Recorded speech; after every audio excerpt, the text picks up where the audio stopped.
Hello, and welcome to another exciting episode of the Comic Book Chronicles.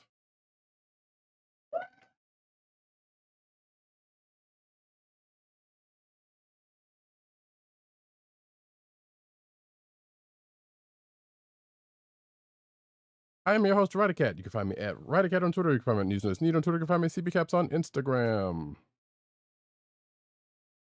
With Columbia down the way.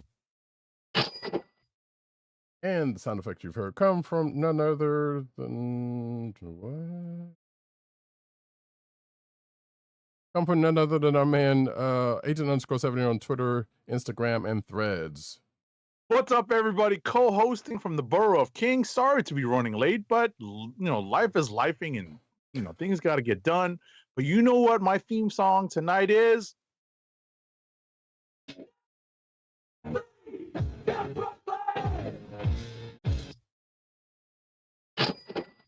Indeed.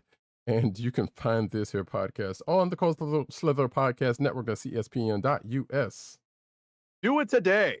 You can also find us on your podcast perusal place of choice, whether it be no longer Google Play, Apple, iTunes, aka Apple Podcasts, Spotify, or the Coastal Podcast Network's SoundCloud page, Make sure to click like, subscribe, and leave us all the positive 5-star reviews, especially on Apple Podcasts. Indeed.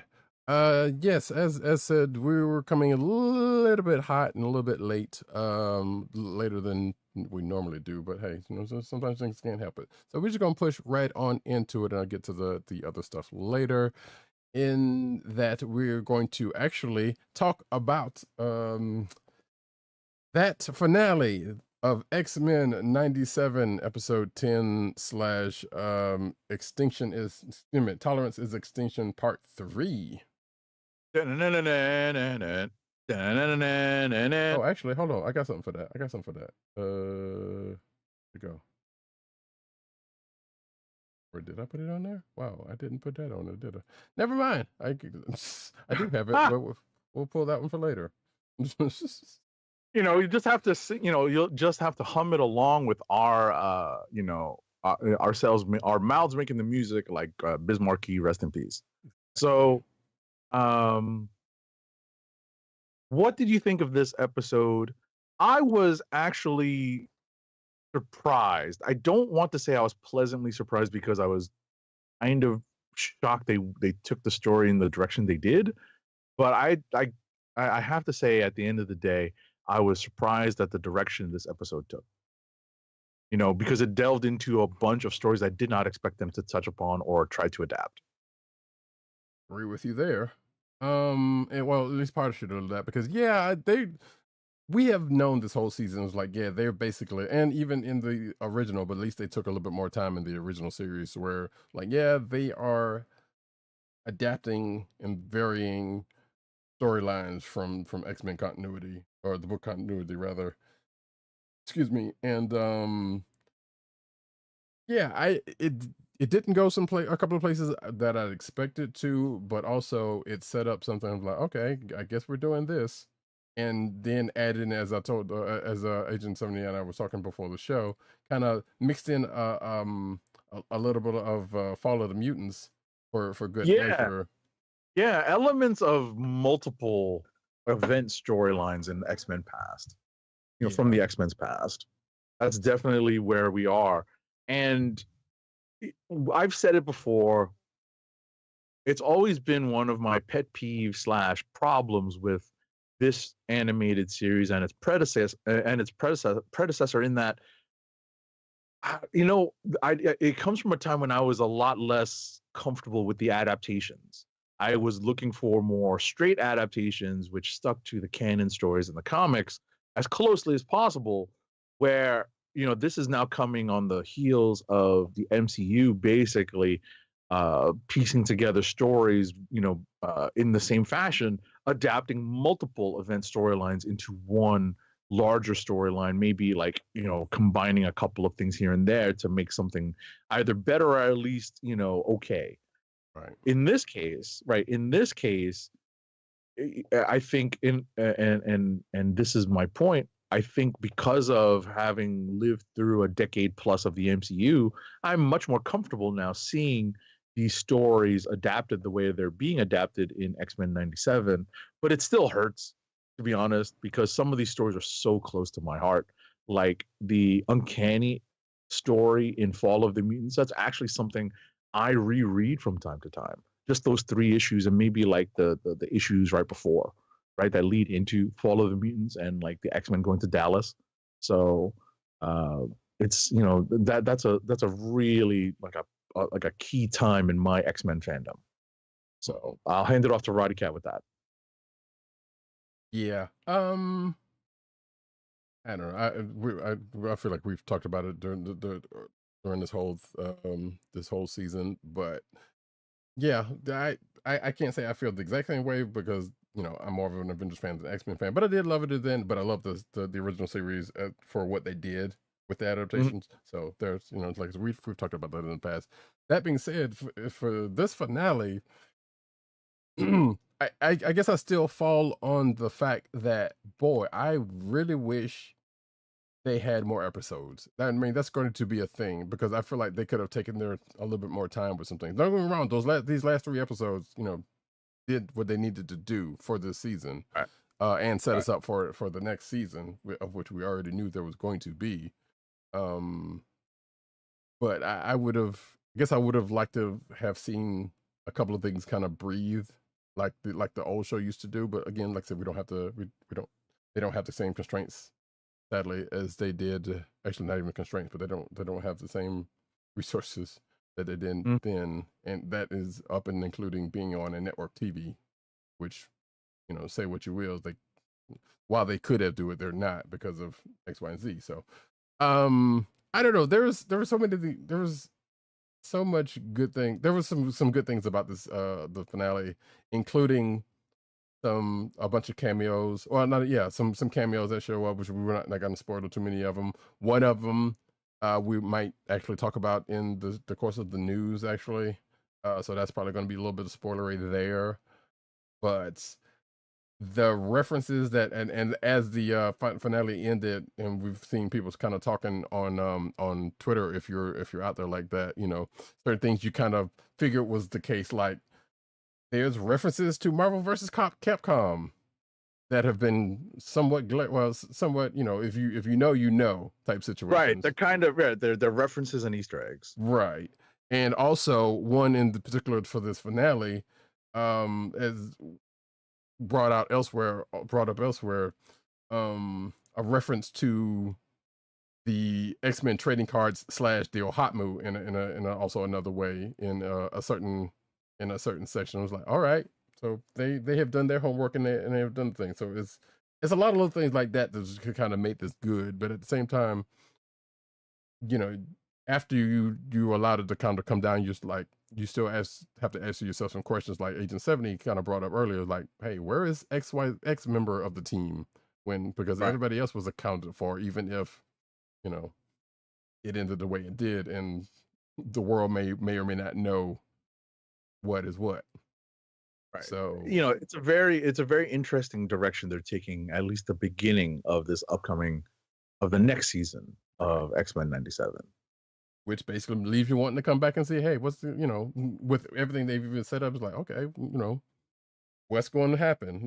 Like the people that know what they set up, but because of it's an adaptation and you don't know how it's going to present itself, that's just the thing that's probably going to keep people coming back to the second season, well as the fact that apparently people are saying that this is the best the best animated show ever, but of course hyperbole lives on the internet, so let's call it what it is: recency bias. Hello. Yes, exactly. I guess the one thing I will ask is, I wonder how long they're going to keep Wolverine the way he is in the series. I don't think it's going to be that long, given that as to how they handled Storm.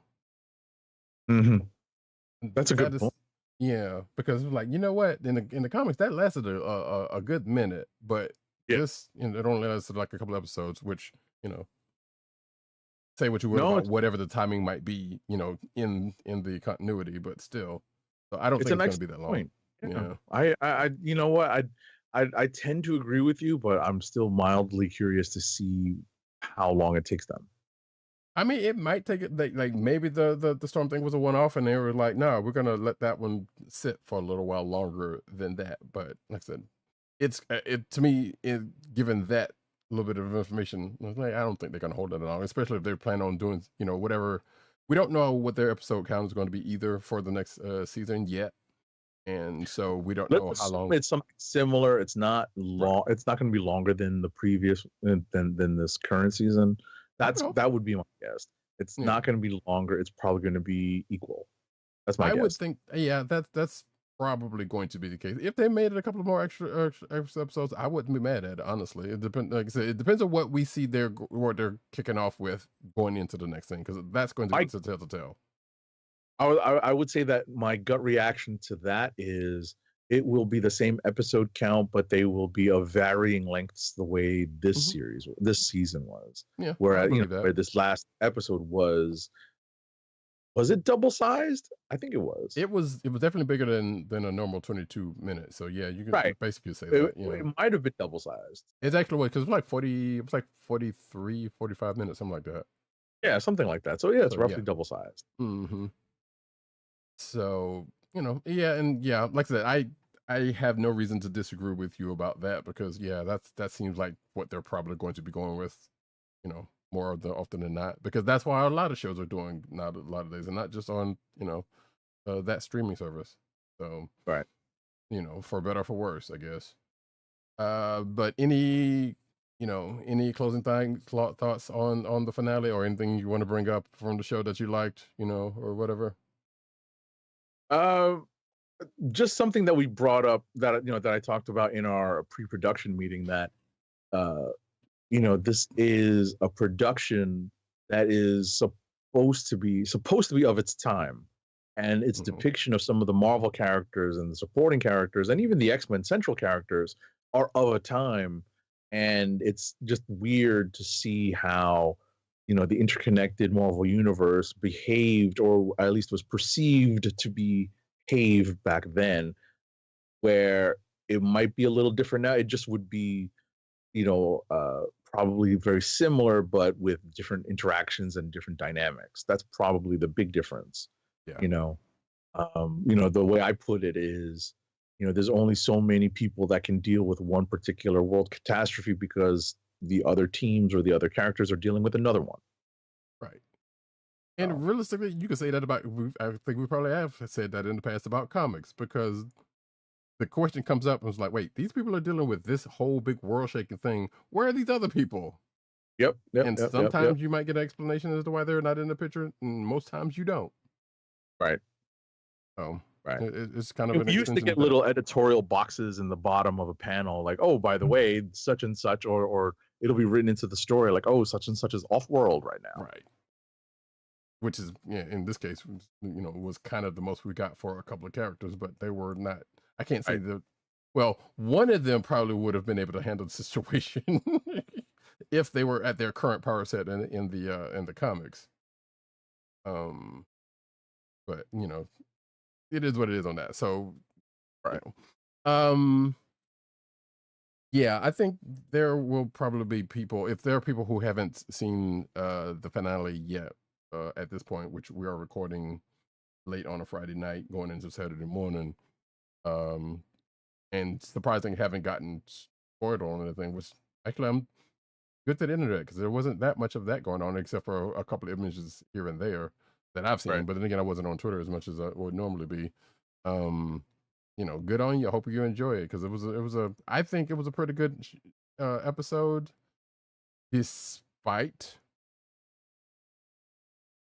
Well, I don't even want to say despite. Like, there were choices made, and not necessarily the things people thought of in theory that was going to happen, including one that might come up in the news, actually didn't exactly happen how people thought it was, and that's okay, because as it happens, and as Agent 7 reminded me before the show, I still do it. Some things could still happen. Right. So, right. They might just adapt it very differently. Right. It's just a matter of seeing if that is the case. That being said, though, hey, I enjoyed it. Will you go back and watch the season? Nah. Not even as a run up to the next season when that happens. That's okay. It's okay. You're good. Are you actually good? Because you had toyed around with the notion of going back. I mean, it's kind of a little late for that now, but I guess. But toyed about going back and watching now, but yeah.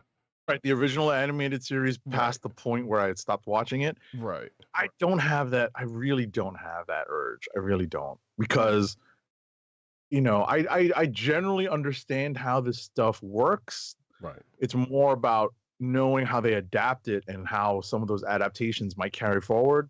Right. I'd rather just see how it goes. The newer ones. And realistically, not as much carried over from the original series. Only everything that wasn't dealt with in the first couple of episodes, outside of that, it really wasn't. They kind of really stayed in a certain place and time from the original series anyway. So there's stuff I guess you're not really missing out on anyway. But I still enjoyed that show. Right. That being said, we're going to send out X-Men just like this. He wanted to play that. Of course. He wanted to. Roddykat absolutely was dying to play that part. Including a little bit of this. just for good measure. Just enough that we don't get in trouble. Exactly. And with that, we are going to move on to the books of the week, starting off with, I have pulled up the first thing cover. Thank you very much. With Doom #1. Doom #1 is written by Jonathan Hickman with art by Sanford Green, colors by Rochelle Rosenberg with Sanford Green, and letters by our favorite lettering Python. Hardest working letterer over at Virtual Calligraphy, VC's Joe Caramagna. So this is an interesting one-shot, a very interesting one-shot. And the one thing that drew probably both myself and Roddykat equally was the creative team. Yes. A very interesting creative team, because it is Jonathan Hickman and Sanford Green, two favorites of the show, right? Neither of myself nor Roddykat have met Jonathan Hickman, correct? Correct. But we've both met Sanford Green and had him on the show. So he's a former guest of the Comic Book Chronicles, so he's always going to be a favorite. Yes. And to see this come to life, to see Sanford Green get to kind of have fun with the cosmic, because we're so used to seeing him do kind of grittier, down to earth things. Power Man and Iron Fist. Whatchamacallit? What was his creator-owned book? It's escaping me. With David Walker. Yeah. What's it called? Bitter Root. Oh, Bitter Root. Right. No, what I was going to say, it's steampunk. Right. Yes. And that's very much steampunk and steampunk influenced. And to see him pivot and to do this grandiose, cosmic scale stuff is really interesting. And to see how he interprets that stuff with his style. Right. And the story being told from the point of view of one Victor Von Doom and his the daughter he always wanted. We'll put it that way. Yes. Right. It's the daughter he always wanted. It's not victorious. It's not Christoph. What's his name? Christoph, right? It's not none of those people. It's the daughter he always wanted. And it makes a lot of sense that at the end of all things, it would be those two working together. Right. I was about to say, before we get any letters, which we probably won't, Victoria's was not a daughter, but he damn sure treated her but exactly. So it's still a fair point either way. Right. It was supposed to be a consort. Right. Victoria's supposed to be a consort, and it turned out to just be silly. Right. But I'm gonna say right off the bat, so Sanford Green on his Instagram has done a bunch of Doom scripts, even off his thing. But so I don't know, he's done some Doom stuff, out in the wild and whatnot. And yeah, I kind of agree with 8-70 on and I think he might have actually done a Celestial Lord 2 or something in his sketch. I don't know. You have to go through his Instagram post. to check some of this stuff. Which should. That being said, I would love a couple of these splash pages as art. Just to say that right off the bat, because some of them were just awesome. I was about to say, I'm willing to bet if you see him at a con in the fall or the summer, the summer or the fall, giving him time to do some prints of some of these art pieces, some of these pages, so these splash pages, I'm willing to bet he might have a couple of those for sale. Yeah, he's usually at Heroes Con, so I don't know, but I don't think I'm going this year. Or I don't think I'm going this year. But yeah, you're probably right. I usually catch him at New York Comic Con, and I've been a regular picking up pieces of art from him. Last year was the 50th anniversary of hip hop stuff that I still have framed because it's all funky sizes. But my hope is that there's a couple of pieces from this series, or this one shot that is, right, for sale, because I agree with Roddykat. There's a couple of pages that are just really, really nice looking. Yeah. So story wise, as Age of 70 kind of pretty much went through it, but this is kind of a future-ish story, I guess, in a way. And also, so I saw an article that was kind of tying this to the Krakoan era somehow, some way. And I know, there are characters, current characters that do show up in this, but like this is kind of a more future-facing story of, I want to say Doom flying too close to the sun in a way, but he's also kind of done that, given the one way he's been dispatched. But I'm going to. It seemed very much like. Sorry to interrupt. No, it seemed very much like his battle with the Beyonder in the very first Secret Wars, which is exactly what I was alluding to. Exactly. Yeah. So, but a little bit. Well, same range, I guess, or some would argue at this point probably a little bit more. I don't know, but like the Beyonder status at this point is kind of going down a little bit. They've messed with it, right? They've messed with the whole Beyonder story and the idea behind them. So there's more than one apparently. Exactly. So, but I'm going to say this is actually a potential click of the week, partially for the art. Same for me. And partially because of the very first page starts out with a quote, to which, either shout out to both Hickman and or Sanford Green for the way this started out, because it was a quote from a rapper who, let's just say, has his inspirations from this character.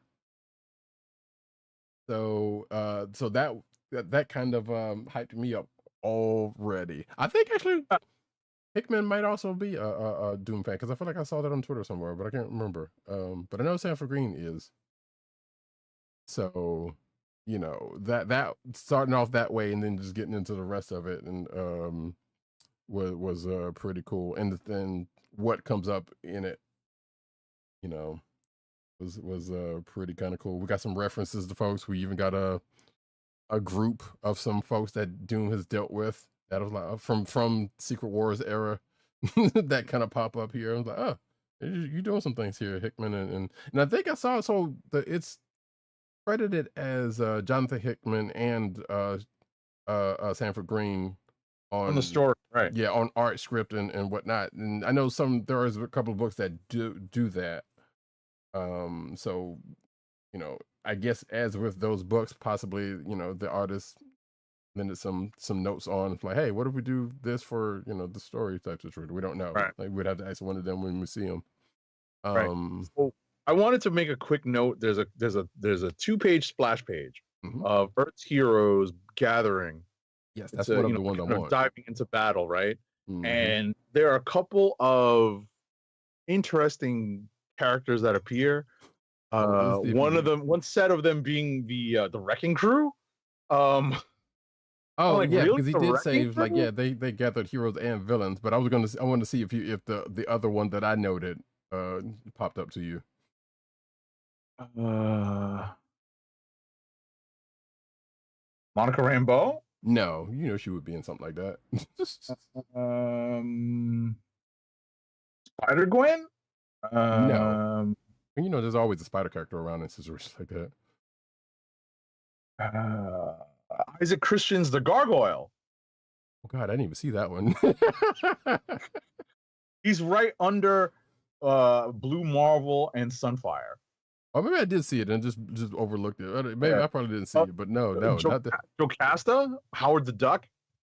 No, and no. Although it's always great to see Jocasta personally. No, Wonder Man, because of his whole. Yeah, I see the pacifist. Yes, exactly. So I was like, wait, you fought? Really?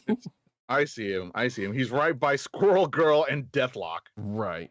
Which, God. company aside. So that was funny. And of course, there's some references. I was about to say, it's interesting to see. Oh, I'm sorry. Go ahead. No, I was about to say there's some references to let's just say a mainstay of the old Fantastic Four cartoon that pops up every now and then, which is that's also a fun thing to see. But also the story kind of had me thinking, why would you give, like, granted, yeah, this is pretty much a future story and pretty much, things are as they were, but like, why would you give Doom everything that you gave him? Like, Valeria, I know you love the dude, but geez, trying to give him a fighting chance, but he doesn't. No one man should have all that power. Not to quote that idiot, but yeah. Oh, I see Firebird. Mm-hmm.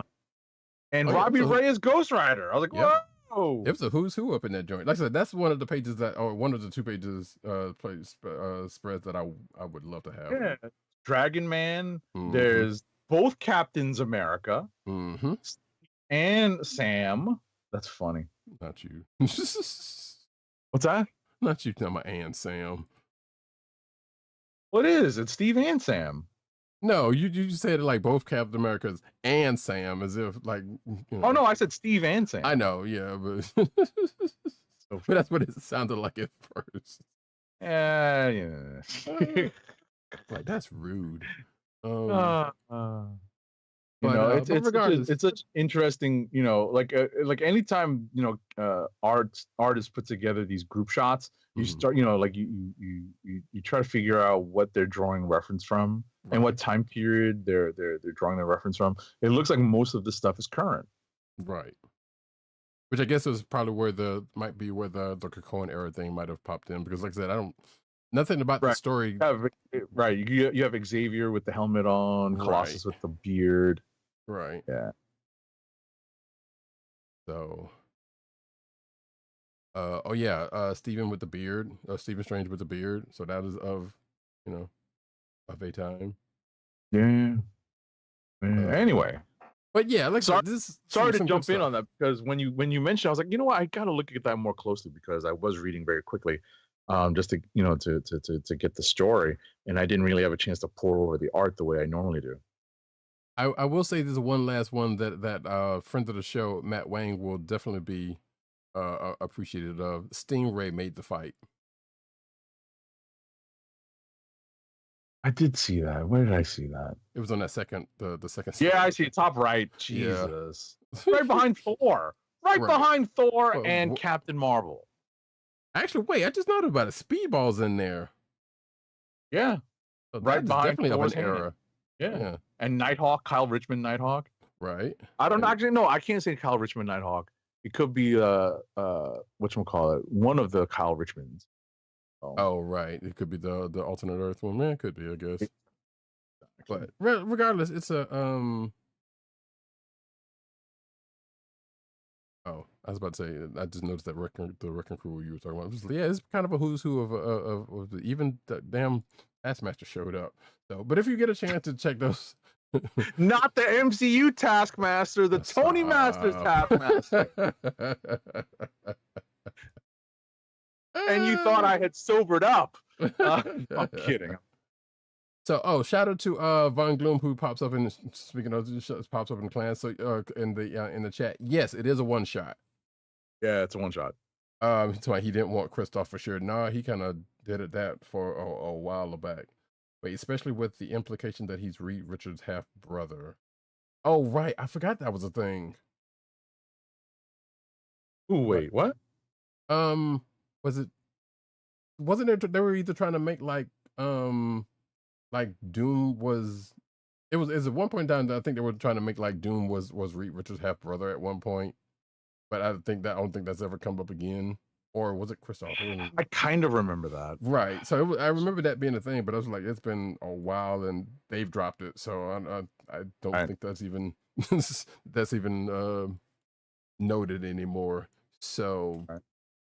but yeah, other than that though, this was a pretty good issue. You know, like I said, the duo you didn't actually. Yeah. Oh, they once implied that Christoph was the son of Nathaniel. That's what it was. Mm-hmm. That's what it was.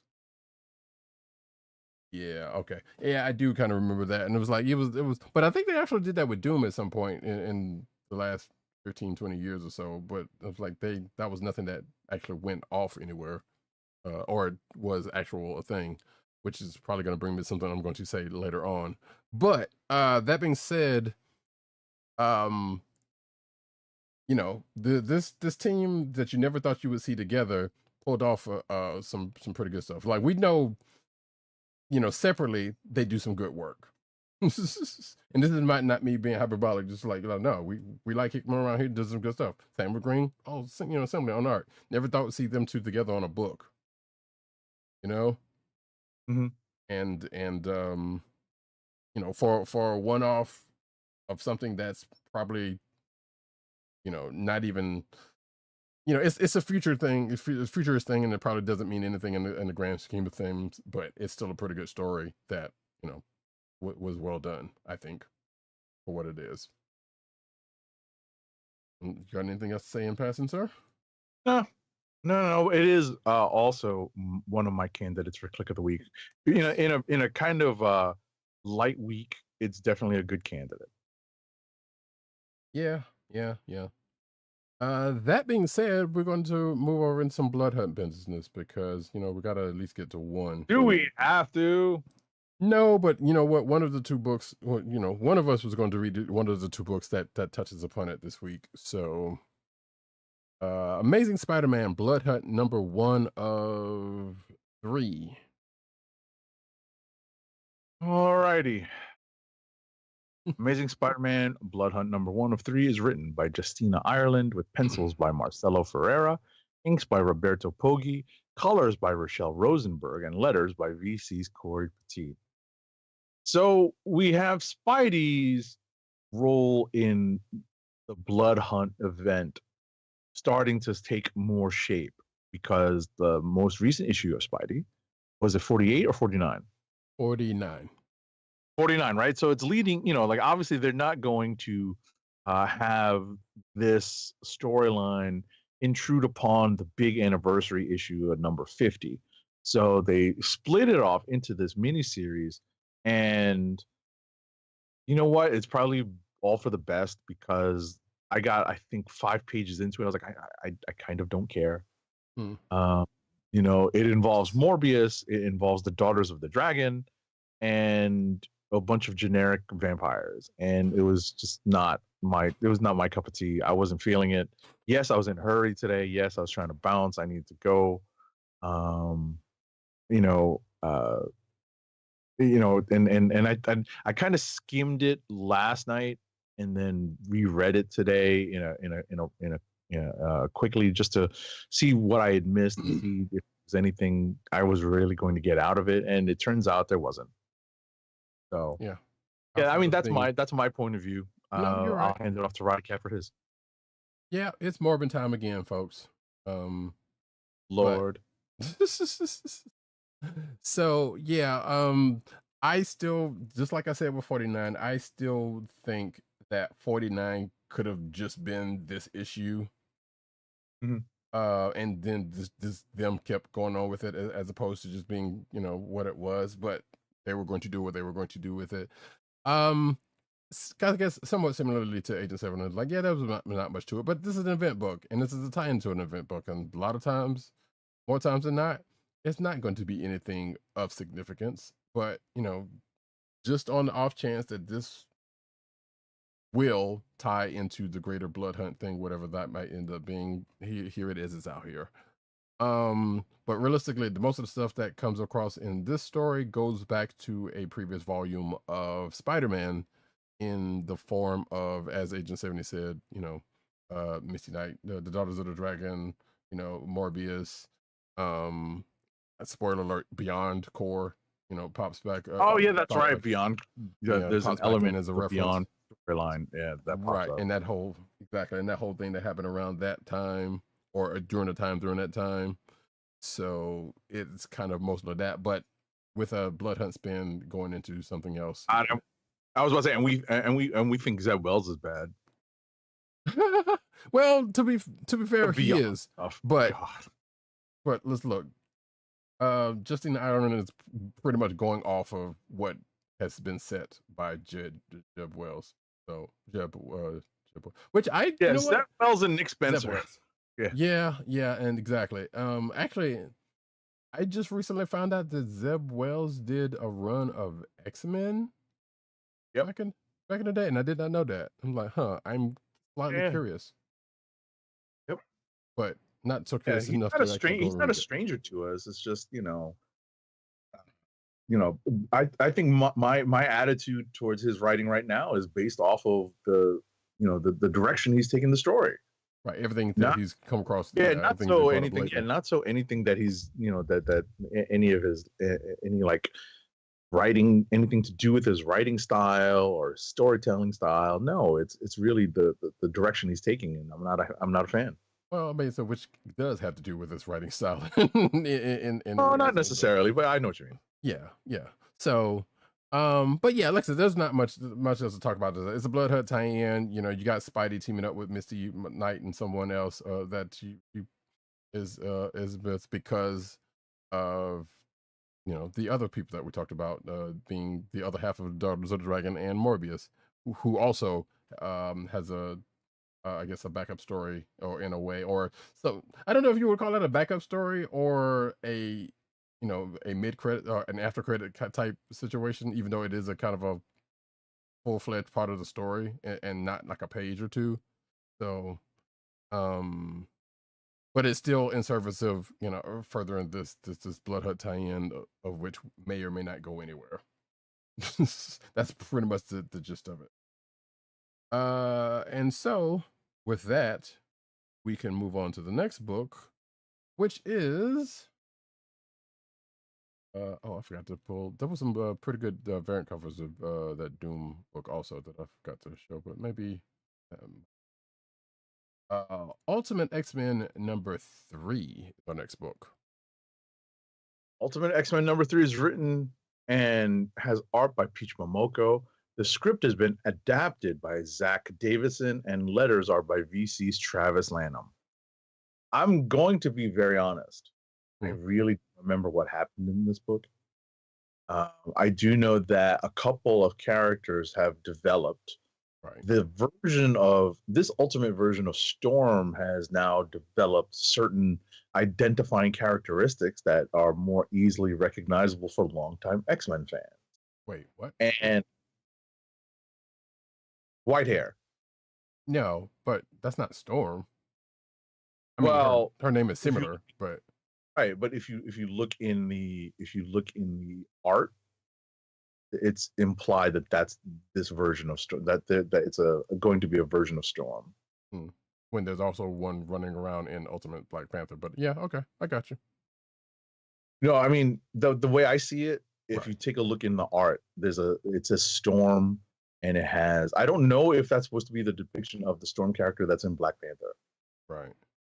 Okay. I know I have to go back. I kind of read it fairly fast. So. Right. I would just, it's something I noticed, and the white hair was the giveaway. So, the character, there's a character that's introduced in this that I did not expect to see. Yeah, I know. It's a character that's Marvel, but it's not traditionally an X character, nor is it traditionally a mutant. So I was very much surprised to see that character. Right. I was very much surprised to see that character introduced.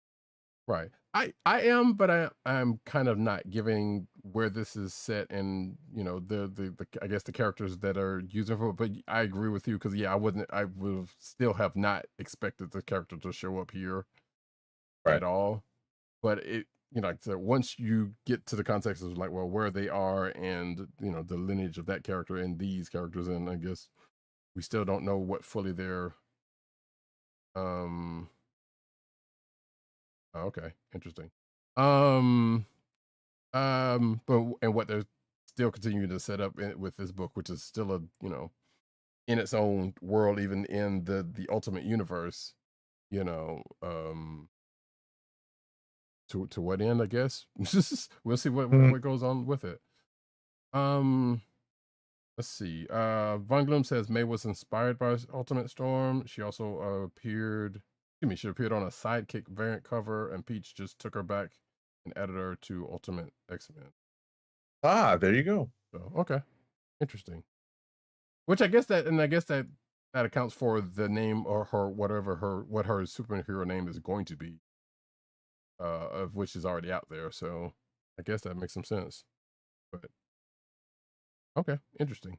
But yeah, like I said, this is an interesting and still weird story that is kind of in its own thing, and it's cool. Like I said, you're not seeing anything in the overarching Ultimate Universe, but I think that's probably by design because Peach Momoko has already done a lot of stuff in their own vein, in her own vein, so it works out. That's really not much else to say about this until we see what happens next issue. We do I guess the only other thing to say is like, yeah, we get, like as the 7 I think kind of said, that we do get some backstory on this May character that we didn't have prior to this, and the end going so far into the manifestation of her powers. So that is good for this if folks are interested. And with that, unless you got something else to Nope. Carry on. The next book, Eels. Oops. Pull it up. Oh. Right. Oh, wait a minute. Hold on. I got something for this. I got something for this. Did I really muck that up also? Did that really not translate? Freak me. Excuse me. ThunderCats number 4. ThunderCats number 4 is written by Declan Shalvey with art by Drew Moss, colors by Martina Pignatelli, and letters by Jeff Eckelberry. So, believe it or not, this is the ending of the first story arc in ThunderCats. And we've reached a point where a couple of characters have met, and to a certain extent, we're moving things towards more conflict on Third Earth. Right, we're finally getting to that point. We've got some conflicts between the mutants, and you don't necessarily expect this, even though we did see elements of it in the cartoon, in the animated series. Rivalries between certain characters, jockeying for positions of power. That's not that surprising. The surprise is obviously the twist that's been that Declan Shalvey has put on the relationship between Mumra and the ThunderCats. There's a specific relationship apparently that pre-exists the meeting of the ThunderCats and Mumra on Third Earth. Apparently, that's going to be explored over the next arc or two. So that's where we are here. That's the twist. And we are treated to the introduction of a particular piece of weaponry or vehicle that I know is a big, big thing for a lot of ThunderCats fans. And no, we're not talking about Wily Kid's skateboard or hoverboard. Yeah, no, they've already established they got those. Son of a biscuit. Where did that cover? Sorry, folks. What was I going to add? Oh, Panthro was right. That is part of the takeaway in this book as well. Panthro was right, and Lion-O can suck it. I don't remember. I love Lion-O, but hey, he was all nose open, and that kind of did him in. So I am having a not great night here tonight with some things, but that's okay, and It's gonna work out. Now the reason why I'm kind of miffed about not having it because it's just usually how I chapter some stuff.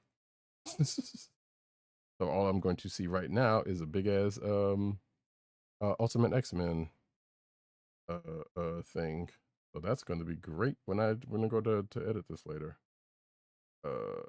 That being said, though, hey, you know what? It was a good story. You know, good end of the arc. I am very.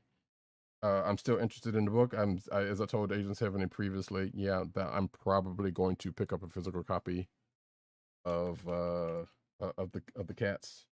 In fact, I was going to get this week's because I think I should have hopefully have a copy of Space Coast #1 waiting for me at my comic shop. Hopefully. We'll see if that holds to be the case. But nevertheless, ThunderCats #4, of which I still can't find the doggone oh, there it is. Here.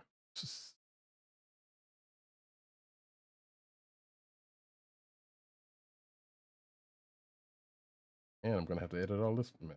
That's gonna be great. Put that there. There you go. ThunderCats #4. There's the cover, which the cover has nothing to do with what goes on in the book to a point. Although, at least not on that side is what we see. Yeah, good stuff. All right. I believe that is the last book that we have in common. Yes. Rapid Fire. Rapid Fire. I don't have very many books left, so this should go relatively quickly. Rapid Fire review time. I ain't got time to breathe. All right. So the only book I have in Rapid Fire review is Godzilla, the 70th Anniversary #1, published by IDW. Now, the reason why I wanted to talk about this book is because it's an anthology book. So it has several stories. It has 1, 2, 3, 4, 5, 6, 7, 8, 9 stories, short stories involving Godzilla being told by various creators of note. And when I say of note, one of my favorite Godzilla creators over the last decade is James Stokoe. And he has the lead-off story in this book, and that's why I wanted to read it. The story is a play on his Half-Century War limited series, which is a great limited series. I definitely recommend reading Godzilla Half-Century War because it's just so well told and so well drawn. This story is titled The Half-Century Boar, and it revolves around the maintenance workers behind the cleanup after Godzilla fights a certain other kaiju. And it's just a lot of fun to read. And the art in it is phenomenal. And, it got me to read a few more stories. The next story is by Danny Lore with art by Sebastian Pires.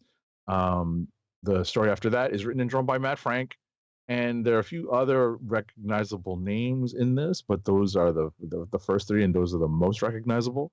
And ultimately, it was just a pretty fun, a fun thing to flip through as an anniversary issue, the 70th anniversary of, I guess, the creation of Godzilla. Crazy. Yep. And that's it for me. That big lizard's been around a good long time. Also, yeah, just for you. There it is. I have that too. I know. But for myself, we're going to kick it off with a little. Oh, actually, let me answer this stuff from the chat. Yeah, I knew the name of the character. It was Maystorm. I knew that. I just didn't want to. I wasn't gonna say it until it was officially mentioned. Book. And no, Von Gloom. Neither one of us checked out any parts of. Well, no, I think H7. You did read the first issue of Weapon X-Men, didn't you? Yeah, like the first two. I think the first issue or two. What I don't know what it's up to, but I know I've definitely read multiple. Apparently he's saying it's up to 4, but no, neither one of us has been reading it though. That being said, right? No, well, yeah, I'm not up to date. Not Yeah. up to date. So there is that. I said I might pop in on that because I don't know if it had anything to do with anything relevant to Krakoa, but Right. What I was going to say is, in terms of X-Men books out this week, X-Men Forever came out, but we weren't able to get our copy of it in time to read it for the showtime. well, he didn't.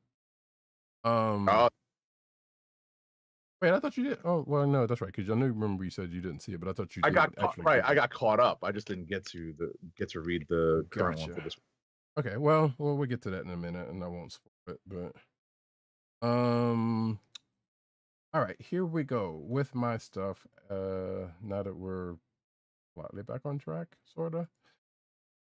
Star Trek number 20 is my first book. With the creative team of writers Colin Kelly and Jackson Lansing, who have been on the show before, by the way. Artist Megan Levins, colors by Lee Luffridge, and letters by Clayton Cowles. So, if you have your Star Trek bingo cards out, you will be able to probably fill the board with some things that pop up here, because there are words and things that harken back to other Star Trek events and places, and including including a character that was introduced in the last, actually a couple of characters that was introduced in the last Star Trek live action show that make appearances here. You know, you get one asshole from Chicago, if you actually remember enough about that show to know who that is, in a role. And you get Cisco and crew going to Utopia Planitia, for a good reason, where they meet said character. And you can kind of hear a montage going along as that whole part happens. You get some chatter between a couple in this universe, and then of course you get a speech by the captain, this being Cisco, before they embark on this trip that harkens back to a Voyager thing. Well, kind of, sort of, at least referenced as in a way that harkens back to a Voyager thing, let's just say, or at least a reference to that pops up here, without giving too much away. So, solid book as it has been going into this new arc, and I've enjoyed this this.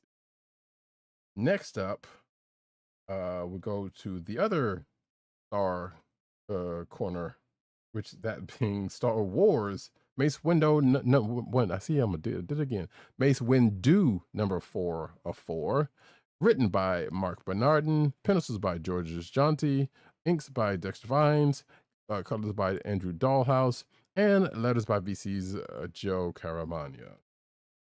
So, as I said, this is the last issue of this book, but part of this, part of the ending of this book may come up someplace else, even if the characters involved, or some of the main character involved, may or may not. I don't know, but it sounds like it might be the case, because this book ended in a way that a movie that is poised to have a continuation does. So Mace Windu and this smuggler that he has allied himself with, which I hope we see her elsewhere also, kind of meet their match in the form of a leader of this group who wants to pretty much take the galaxy back to the Dark Ages in a way. And the leader of which may or may not have had some Jedi and Sith training that might have made them the way they are, I guess, in what they believe. Although you can kind of see some, especially with the acolytes that kind of popped up earlier in this issue, you can kind of see some real world parallel to the thought patterns here, which was kind of funny and probably intentional. But nevertheless, the book ends, the resolution happens, and yeah, there's definitely something that could probably come up someplace else, even if even if the main characters do not pop back up, which you would hope they would, but we shall see. Next up is Miles Morales, Spider-Man number 20. Excuse me. I don't know if you've basically dropped this book, have you not? Or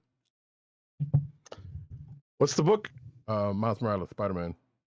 I haven't dropped it. I've been in and out of it. I did see that this is kind of a one-off issue, so you can feel free to talk about it. I might like circle back to it.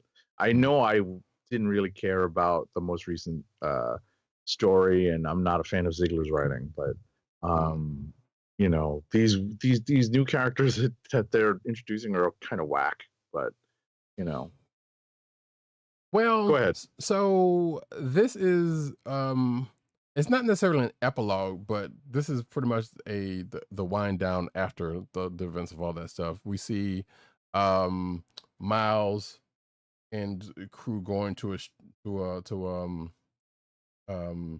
what they call it, and it's not an art fair, but it's a art walk or something like that. I can't remember what it is. That is definitely a thing in the real world.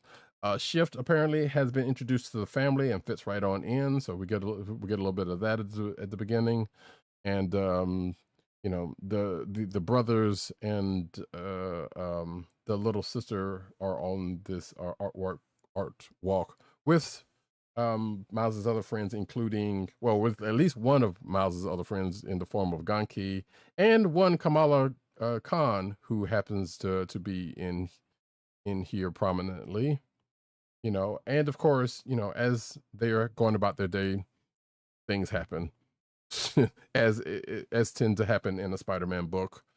But yeah, and it's all in service of kind of doing with that and going right directly into one a kind of a backstory dealing with a slight thorn in Miles' side, but it is a backstory that goes directly into Blood Hunt. So because you knew it was going to happen at some point. So and it kind of makes sense with the character, because that character was involved the last time a similar thing dealing with vampires was around with Miles. So that's definitely going to be a thing for next issue. Next up, speaking of Miss Marvel, Mutant Menace number 3 is my next book.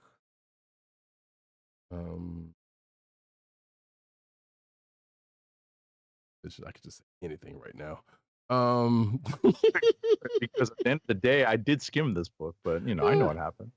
Written by Iman Vellani, who I think I misspelled her name a little bit, but it's okay. I'll change that. Sabira Perzada also doing the writing. Art by Scott Godlewski, color artist Eric Arciniega, and letters by VC's Joe Caramagna. So, yeah, Agent 70 did skim this book as before we started the show, so he's caught up on the end of this book, which is, I guess, the kind of the big thing here. But right, I'm just going to say that we got a reunion, as you know, coming off the end of last issue with Ms. Marvel and Red Dagger, whom I totally forgot, did not know.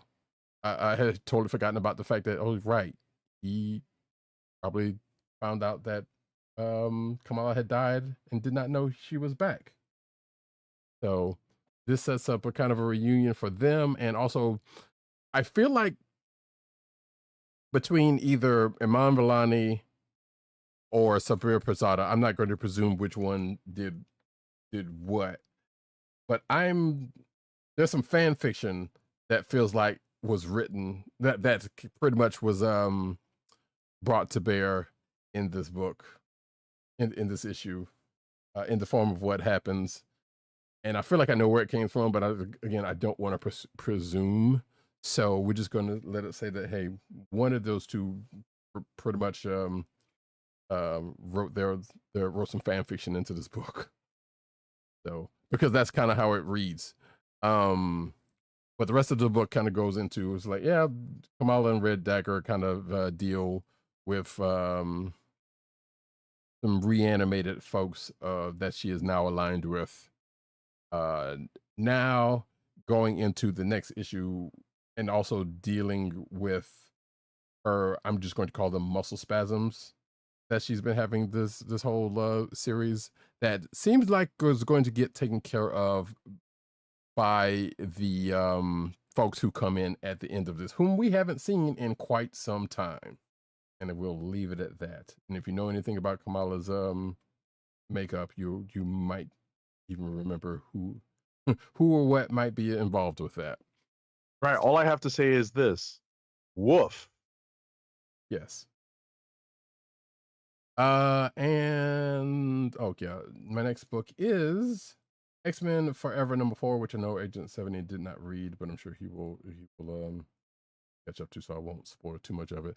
I wanted to, in preparation of this, because I wasn't sure if Agent 70 had caught up to the last 3 issues, which he had, so I don't have to necessarily do what I was probably going to do. But let's just say that what we thought, what was originally thought for X-Men Forever turned out to be somewhat more significant than you would think it would be given the title.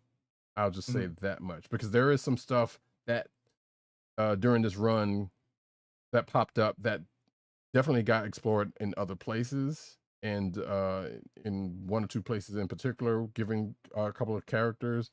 But there is some stuff that showed up during the course of the last 3/4 issues that, like, you would ask yourself, wait, when did this come about? When did this happen? When did this, when did they do that? Some of that kind of popped up here. A lot of that actually was either teased or popped up in as, giving way to other books here. That includes stuff from Dead X-Men. That includes that X-Men Origins Blue book. That includes, well, I guess in some part a little bit of X-Men proper, but can't remember that other book. But regardless, a lot of that was kind of mentioned or stoked here.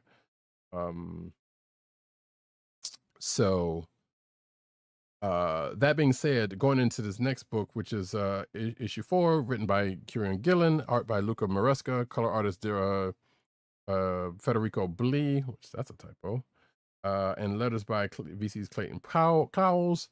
So we get a little bit of cleanup on some stuff, and we still got, and a little bit of it kind of leaves more questions than answers.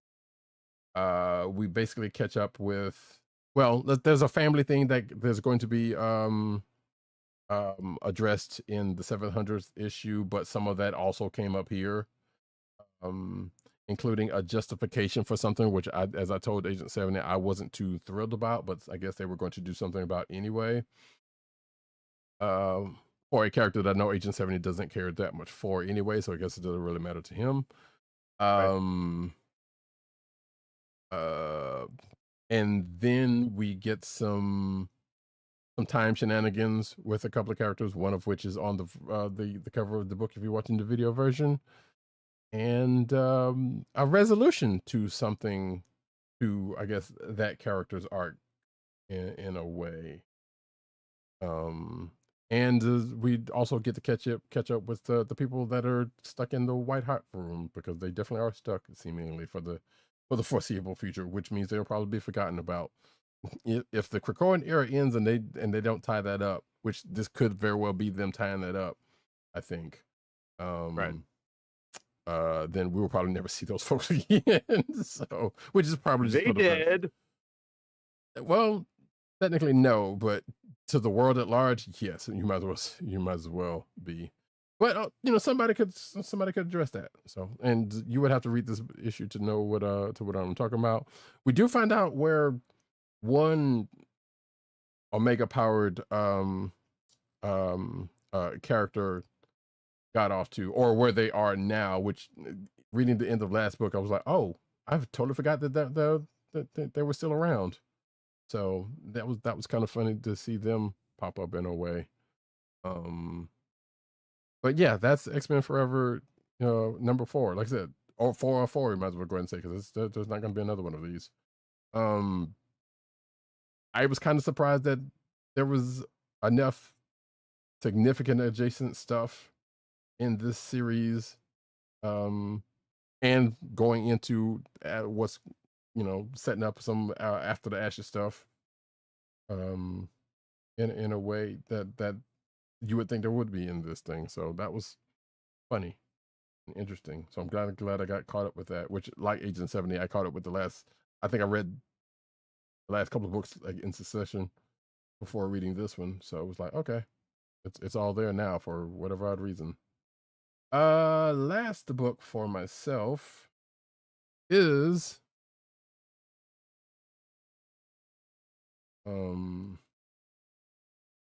yeah, whatever. Darkwing Duck Justice Ducks #3, which is written by Roger Langridge, art and colors by Carlo Lauro, and letters by Jeff Eckelberry. So yes, another adventure with Darkwing Duck and the Justice Ducks. In this particular case, it's one of theirs birthday, and they want to go to the circus, and that leads them to go on and get into an adventure that shares some likeness with certain movies starring one Rick Moranis that is not Ghostbusters, which there was a story I was going to put in about that, but I decided not to on that whole Ghostbusters thing and Rick Moranis. But yeah, also I do love how, let's just say, the law enforcement in this book are painted as clowns, actually literally, and I was like, I don't know if that was some meta commentary, but it fits in a way. And that, folks, are all the books for me. Kliqs of the week. Kliqs of the week.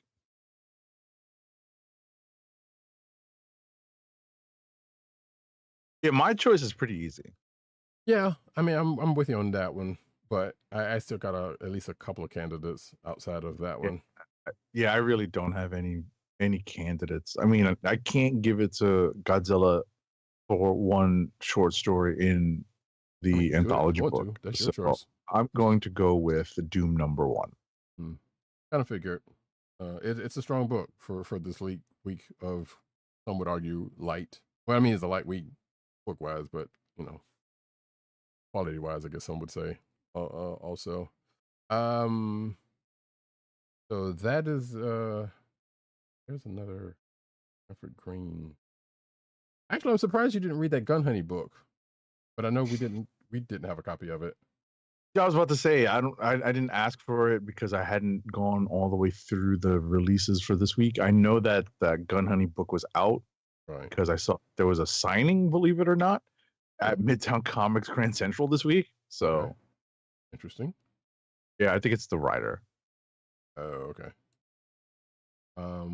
But yeah, Doom #1 is a strong candidate. ThunderCats was all right. What was the other one? Star Trek is always usually pretty good, so that's not really, above and beyond what it normally is anyway for me. So I'm thinking, yeah, why not? Doom #1 is also my click for this week. You can't go wrong with a right off the bat MF Doom reference, personally. So I'm okay with that, and the rest of the book was also pretty good. And Von Gloom said earlier, which I forgot to mention, Green and Hickman should collaborate again. I agree with that statement. I hope they do at some point. Oh. And with that, we are going to go over into the news section, but first, an ad read. Our first ad read of the night is for Blue Apron meal delivery service. Blue Apron, fresh ingredients and incredible recipes delivered weekly to your door. Skip the grocery store and make incredible meals at home with Blue Apron, always shipped free right to your home. And now the listeners of the Comic Book Chronicles can get $30 off your first Blue Apron order. To place your first order with $30 off and to help keep our show free for you, go to our network website at cspn.us, that's cspn.us, then click on the Keep Our Podcast Free link at the top of the page. From there, scroll down to the Blue Apron link and sign up for your first order. Blue Apron through cspn.us. Do it today. Now we'll get into the news.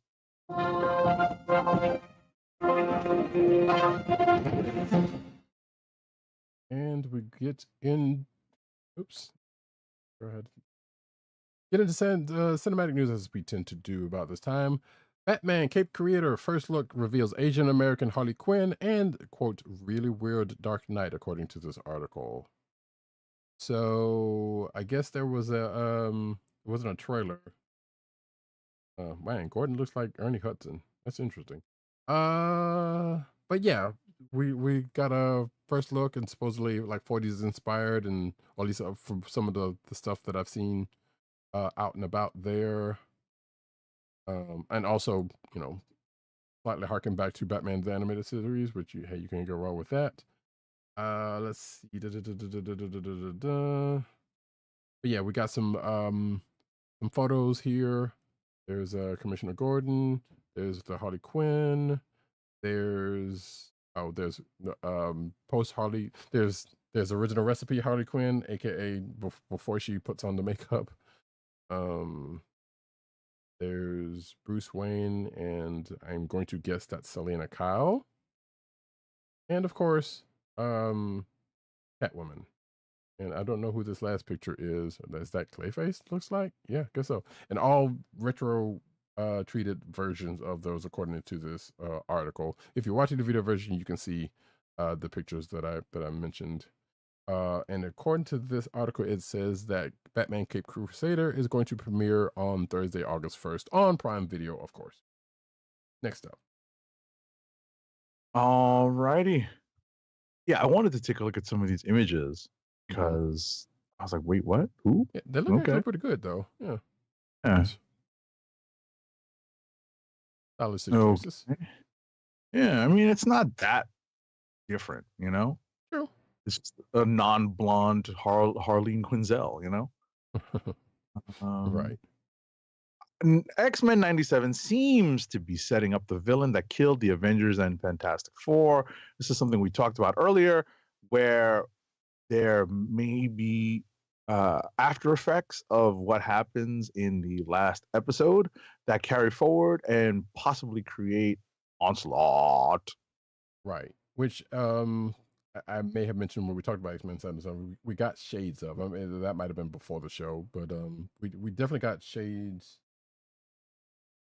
We definitely got shades of that during the finale. Well, we got shades of them potentially doing something close, but not necessarily that. I'll put it that way in the course of the finale.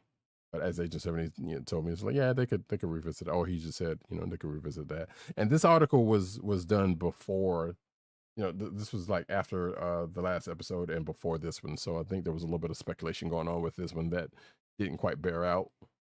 Right. So, or it didn't bear out in the finale, let's just say. So, but could very well come out somewhere else. Speaking of spoilers for X-Men 97, X-Men 97 resolves a Spider-Man animated series cliffhanger. I don't know if that was a resolution or they just happened to, throw in a cameo that, given what happened at the end of that Spider-Man animated series, doesn't quite match up, but you can get to an A to B to saying that, hey, maybe something did happen, and maybe that might be something that could be addressed in a revival of that show, X-Men 97 style. So to kind of pick up on that thread. Because yeah, from what I remember and what people have been saying about that from what I remember of the way that Spider-Man show, the characters we see here were nowhere near in the same place. Put it that way. So I'll leave folks to that because I know this is still, granted, by the time people see and hear this, they would have probably seen the finale and know what I'm talking about. Next up.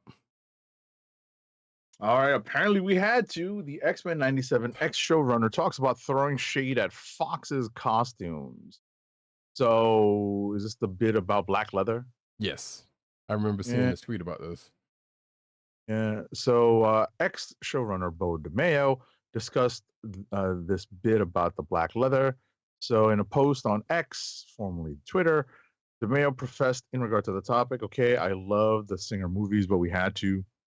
Later he posts, when a fan who commented that X-Men 97 finally provided the correct comeback to the yellow spandex line from the first movie and bet that the line had been brewing for over 2 decades. So, yeah, there was a joke about yellow spandex in the X-Men 2000 movie, I think. Yes. Yeah. Correct. Full circle, folks. Full circle, sort of. Next up, Logan's Daphne Keene reacts to Deadpool and Wolverine trailer amid X-23 return rumors. So apparently she's excited about Deadpool and Wolverine as she speaks highly of the cast, including, quote, second father Hugh Jackman, according to this article from Screen Rant. The actress shares admiration for Ryan Reynolds, formerly of Two Guys, a Girl, and a Pizza Place. I bring that up because another article we might talk about also brings that up, which is kind of funny. People don't know that that's where Ryan Reynolds came from. And yeah, doesn't sound like we don't know whether she's going to be in it or not, basically. And I think this article pretty much says what, not what we know, but, whether she knows anything about it, she can't say, put it that way.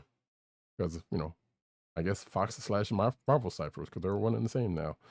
But yeah, I guess she's excited about it. She's probably more excited about it than I am. Next up. Apparently, the writing was basically on the wall for this one. Amazon's Marvel drama Silk Spider Society from producers Sony Pictures Television is no longer moving forward at the streamer. Sources say Sony TV, which owns rights to a fraction of the Marvel universe that features more than 900 characters, plans to shop the drama series from former Walking Dead showrunner Angela Kang, who departed her pact with AMC for what sources say is an 8-figure deal with Amazon, and still remains housed at Amazon and will continue to develop projects for the company. Reps for Amazon and Sony declined to comment.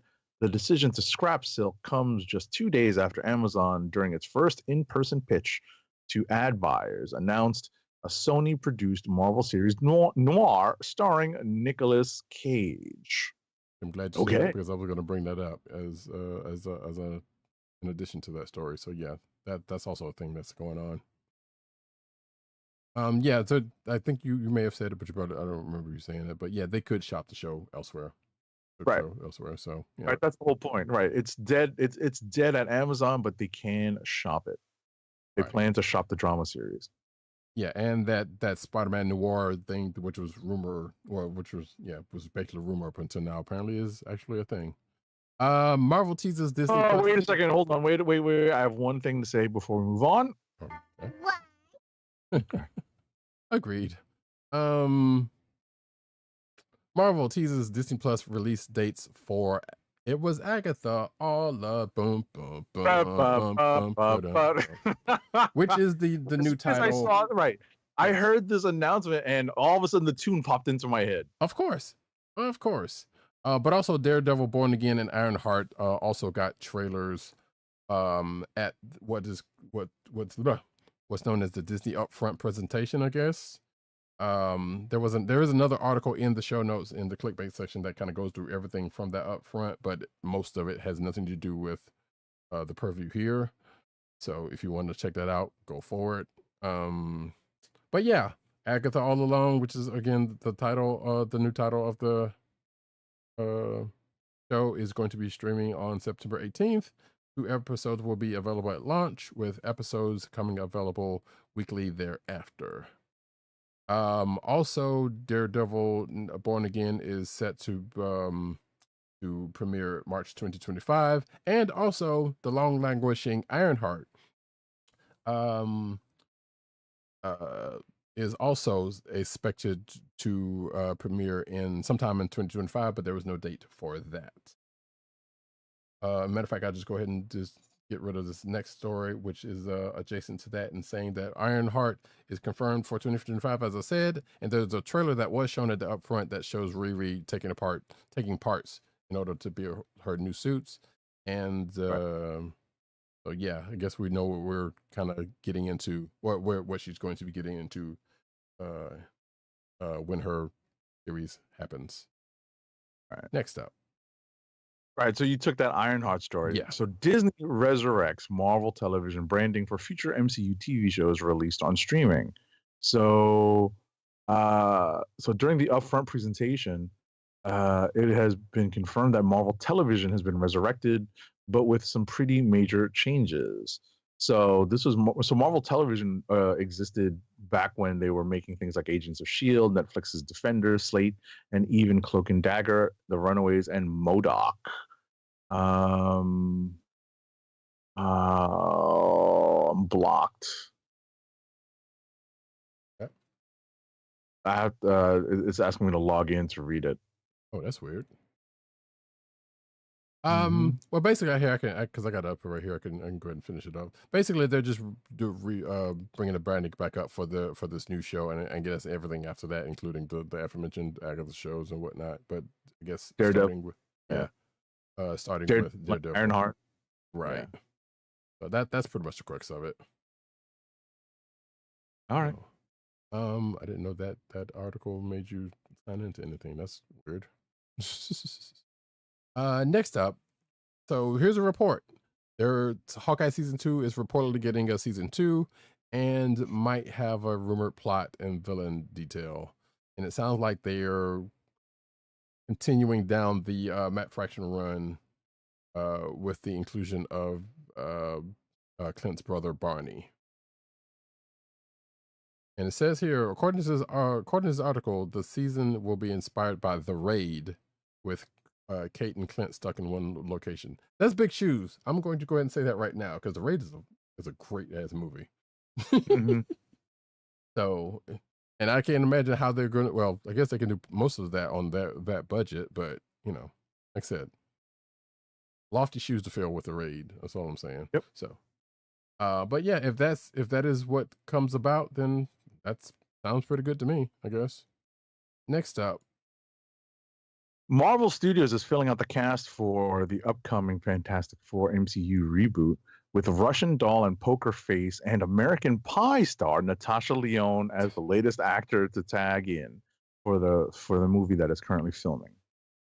And we do not know what role she's playing yet. Right.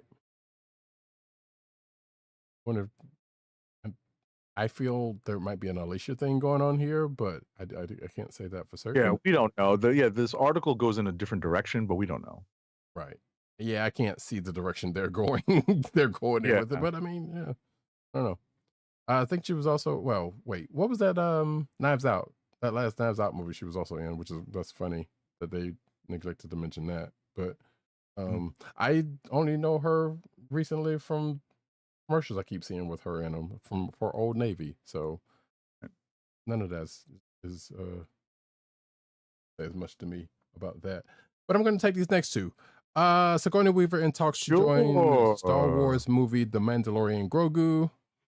So as of right now, I haven't seen anything else that's confirmed in any, if there's any confirmation of whether that's actually going to happen or we're still in the talk stage, basically. So you're going to get Ripley for another space thing and and put her with Baby Yoda. Potentially, or more than likely, if she does like she did in that Defenders thing, play a bad guy, which I think she did. From what I remember, she did all right with. I barely remember that thing. So we'll see.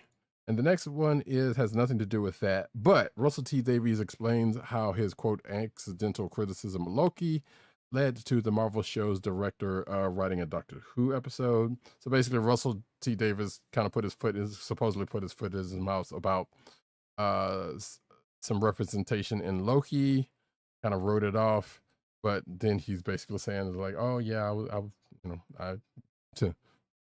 oops, my bad," and it actually he ended up liking Loki. Also citing that Loki, which I think we talked about at the time Loki was going on, that it was kind of Doctor Who-like, of which he is the showrunner of, or once and current showrunner of. So he kind of liked it on that respect, and I guess this ended up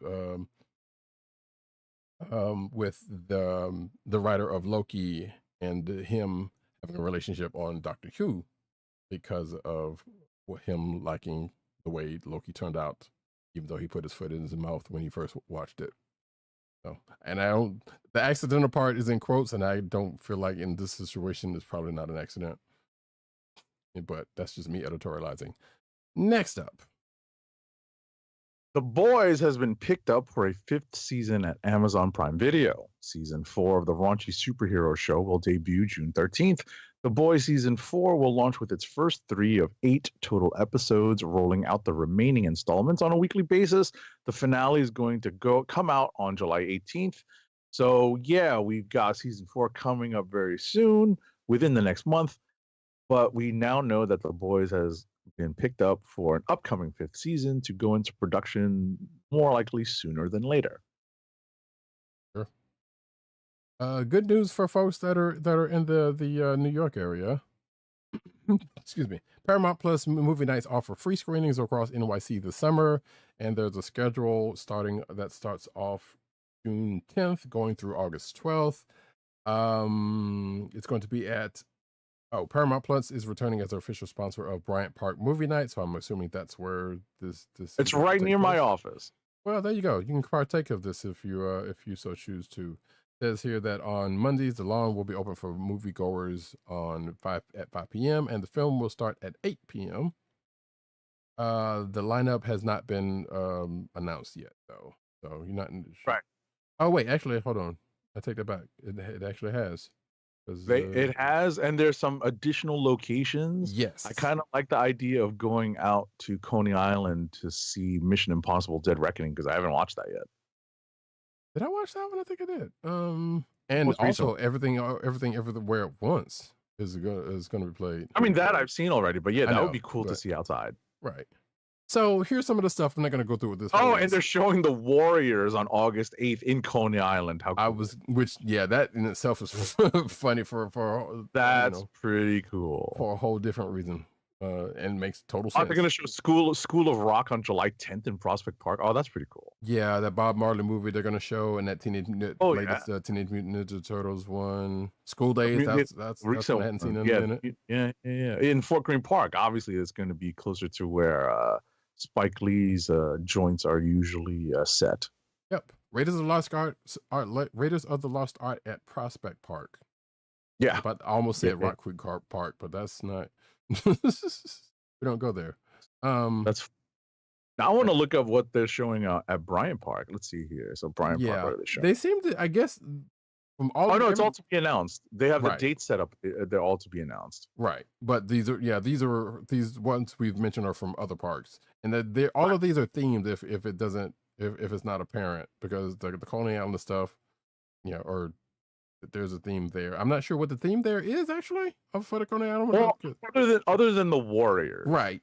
The Warriors is the easy one. Right. That's the easy one to figure out. When you talk about whatchamacallit at Fort Greene Park, we talked about the ones that are kind of set closer to that part of Brooklyn, like School Days.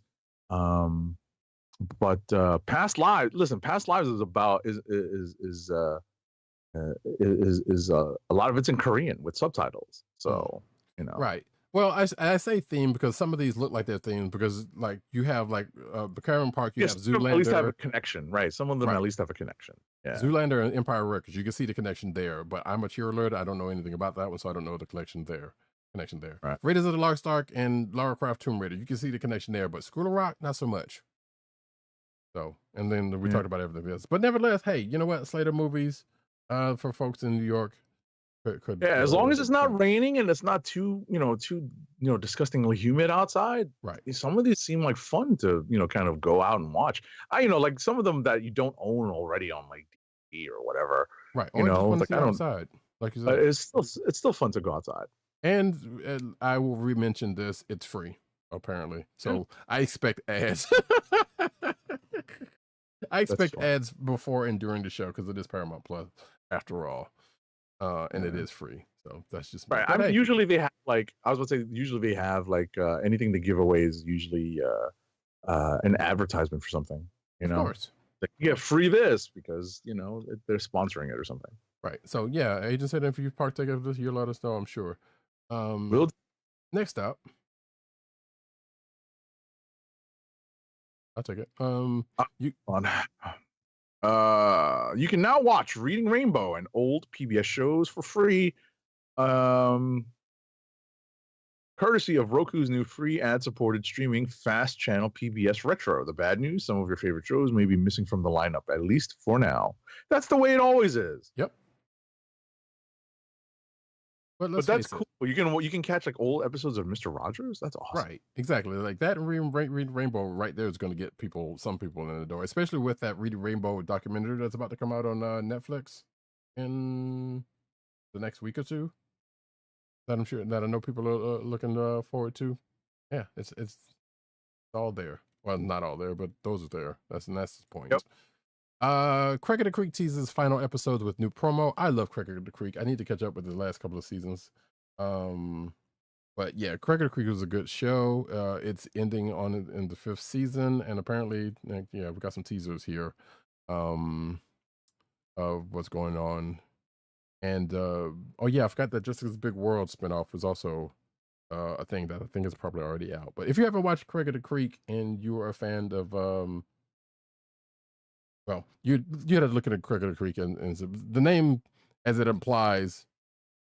Yeah, you can probably get what you need partially from that. But it's about a kid and his friends, and they go out to the creek and have adventures and stuff like that. But it's a good stuff. It's good stuff. Next up, Samurai Jack joins Cartoon Network's Classics block. It's joining Adult Swim's checkered past block of Cartoon Network classics. Samurai Jack. I don't know what the words are. Nope, you pretty much hit it. I don't think there were too many other words outside of that, honestly. But also you can say Samurai Jack, because that's the one thing I remember from that show outside of Phil Lamar talking about who wants some in Samurai Jack's voice. There's one also a great show. I remember. What I was gonna say is I liked the show, but I was kind of an on and off watcher. Yeah, same. I still don't think I saw the end. Right, there was a direct adaptation of Lone Wolf and Cub. Yes. In Samurai Jack, yes. And I tuned in for that specifically because I was like, no, this is so awesome, and it was good. It was good. Yeah, it was very good. Oh, but yeah, Samurai Jack is a great show as well. Also, Genndy Tartakovsky of Star Wars Clone Wars fame. Yeah. Pre Filoni. Star Wars. Yeah. So, which, man, I'm mad that's not exactly canon anymore, but hey, but luckily they got it out on Disney Plus. Not a sponsor, just saying. Godzilla times Kong follow-up enlists Shang-Chi scribe Dave Callahan to write it. So what does that mean for this next thing? I don't know, honestly, but that's the thing. I mean, I guess say what you want about that Shang-Chi movie. It was decent. There was some things could have been better, but hey, overall it was a pretty good movie. And what can you do? Yeah. Well, there you go. Next up. Oh yeah. This story would anime fall. Corner. Hit the anime corner. It would fall to me. That wasn't actually by design, but I'm glad it happened. There you go.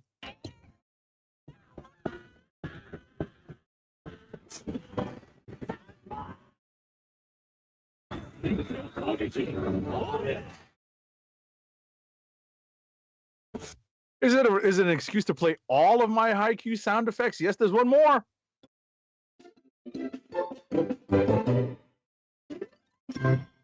Get ready to head to the court for the match of the ages as Haikyuu the Dumpster Battle heads to the worldwide theaters later this month. Tickets are now on sale for North American, Australian, and New Zealand audiences in both Japanese with English subtitles and English dub screenings. Who the hell is going to see English dub screenings? Anyway, somebody is. Other global what's that? I said somebody is. You know it. I know.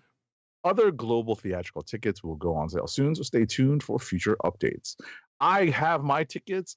I will be in movie protocol. Roddykat may do something that night, but we're definitely going to be pushing the show on May 30th, at least a day. Yeah. I wonder if there's probably a video game for Haikyuu, but that's any number of volleyball games, so I don't necessarily have to do that. There's not that There's not that many, to be honest. I don't think there is a Haikyuu. There might be I think there is a Haikyuu volleyball game, but it's not anything special. Right, and that's what I'm saying. And there's any number of volleyball games anyway. So and even almost anime like from back in the day that you could sub in. But regardless, yeah, Agent 70 is going to be on. We're going to have movie protocol for that because Agent 70 is going to go and geek out. Absolutely, probably it's dressed going in to be volleyball fun. gear. What's that? Probably dressed in your volleyball gear. I may cosplay. I may cosplay wearing my Kageyama uniform. Oh no, not my Kageyama, my Sawamura uniform. I may get a Kageyama. We'll see. So there you go, folks. Stay tuned for pictures for that. Next up, Scavenger's Reign Season 1 heads to Netflix after it's been canceled at Max. Season 2 not yet been greenlit, excuse me. So yeah, beginning May 31st, Season 1 of that show is going to be on Netflix in the US, UK, Ireland, and New Zealand. I haven't heard that much about this show. This is actually the first time hearing about that show, if we're being honest. But I've seen elsewhere that other people have liked it, I guess. So it says here that the series is set on an alien planet where a damaged interstellar freighter ship gets stranded and follows the remaining crew as they struggle to locate their ship and missing crewmates while navigating a hostile world that is thrived without human interference. That old chestnut. Yeah, next up. Soul Eater Manga celebrates 20th anniversary with art exhibition. So it was officially serialized in the June 2004 issue of Monthly Shonen Gangan magazine after 3 prologue chapters. And the Atsuhi Okubo created Soul Eater Manga turns 20 years old this year. To celebrate, the series is holding a large-scale art exhibition at Tokyo Space Galleria from August 23rd to September 23rd, and at Osaka's Space Gratis from October 25th to November 25th. Cool. I've never, ever read Soul Eater. I haven't read about it. I've watched a couple of episodes of the anime. It's kind of silly in spots. I know somebody's going to be mad at this, but it's kind of almost all along the lines of fairy tale / One Piece in its silliness, personally. But I mean, it goes places, definitely, for sure. Or at least from the few episodes that I've seen, and a couple that I happen to see from later on that happen to be around to watch. So there is that. There are probably fans. Von Gloom says he wished that Jinji was able to finish Symbiotic Titan, who, thanks to Von Gloom, I have access to, that I can watch, because I did not know that was him. I guess that was an early show of his. Says Scavenger Reign is so innovative and creative, definitely worth a watch. So okay, that is his opinion on that. Might check that out. Who knows? But next up, we'll get into the manga corner, which there's really no need to do a thing on it because it's only this one thing. Attack on Titan creator is living his best life now that the series is done, according to this article.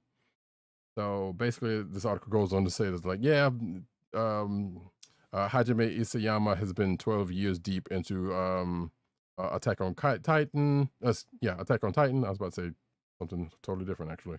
I was about to say Attack on Kaizen. That was not actually right. Although, speaking of, I will go see this real quick before I finish that. Miles Morales Spider-Man has 2 references. One of Crunchyroll, which means Crunchyroll is now canon in the Marvel Universe, and a potential reference to Jujutsu Kaisen. Okay. So that was amusing to see. Anyway, there's a quote here that from Isayama that says, "Lately, I've been able to do a little bit more with my time. A little bit more time to myself. Before I got married, I lived like a recluse, locking myself in my room, working on Attack on Titan day and night. But after marriage, I've corrected myself to a lifestyle where I can get up in the morning and go to bed at night. I've lived a human-paced life, cooking dinner and cleaning the bathroom. Now I can control nutrition through food, and my life expectancy has probably increased about 10 to 20 years. lately I've been reading manga, especially isekai stories, because that's mostly what manga and anime is at this point. That's just me saying that. According to that's what the artist shared via some source. So yeah, it's good that he's been able to get back to some semblance of actual life as opposed to being knee deep in manga work. Because if we know anything from that industry, it'll do you. It'll do you real bad. Or at least the manga guy anyway. Well, no, not even just the manga guy. If you go to the anime side, the people working on that side kind of catch it. So, but yeah, but if you want to see the how the article goes on from there, because it basically says how he's been, he's been chilling basically to a point. You can check that out in the show notes. Next up, we go into the comic book corner.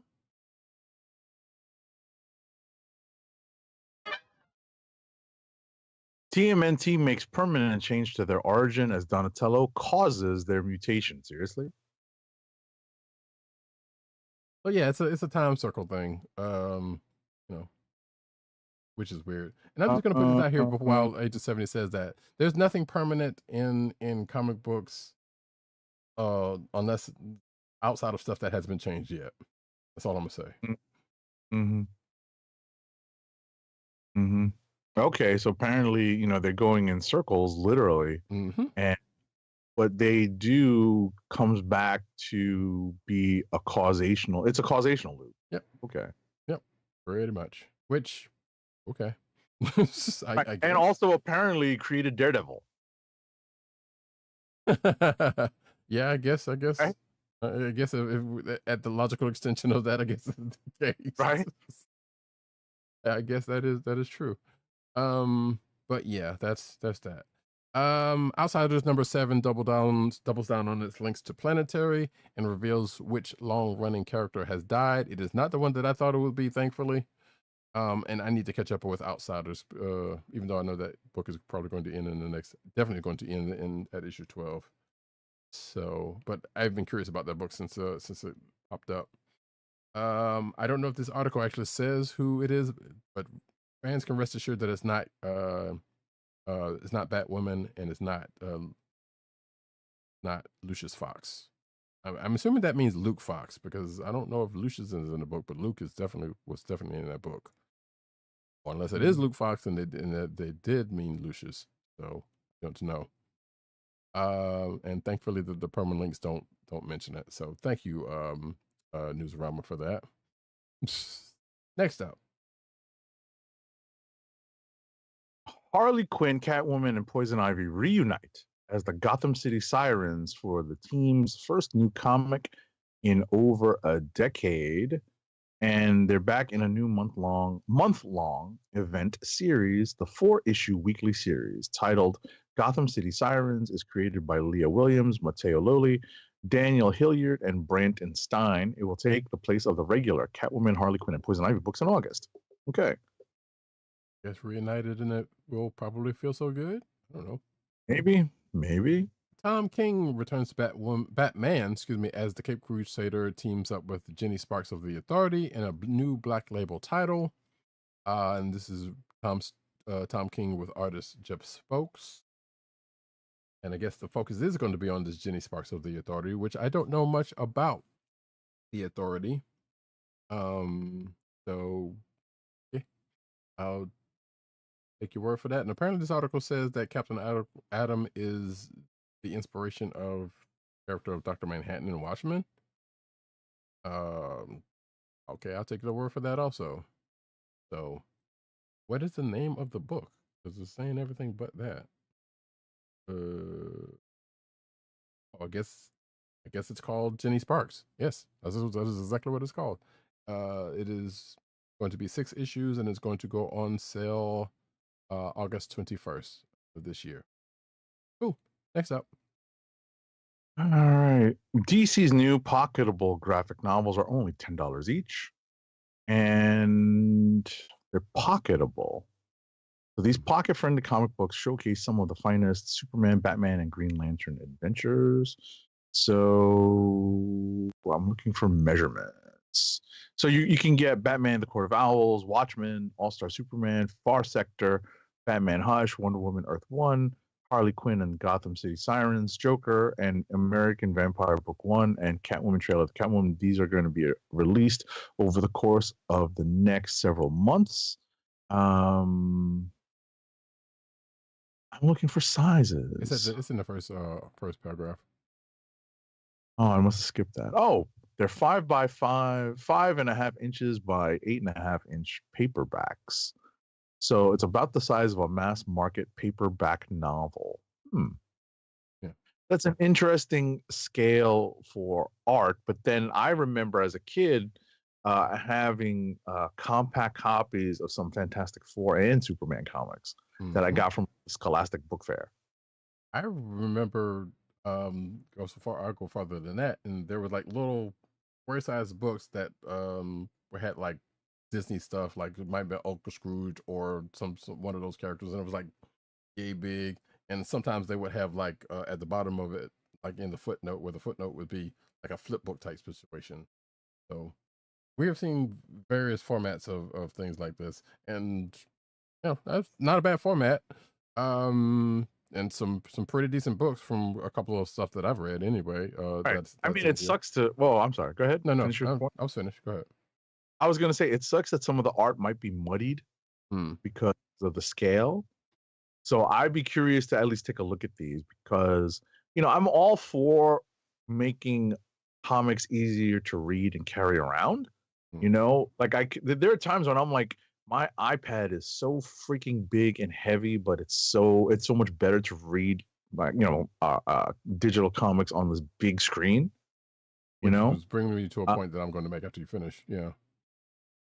And I wonder if maybe, I downsize to like a smaller iPad. I still have the same kind of experience, A smaller iPad with a bigger, It all depends. Exactly. You have to go modern, and that means more money.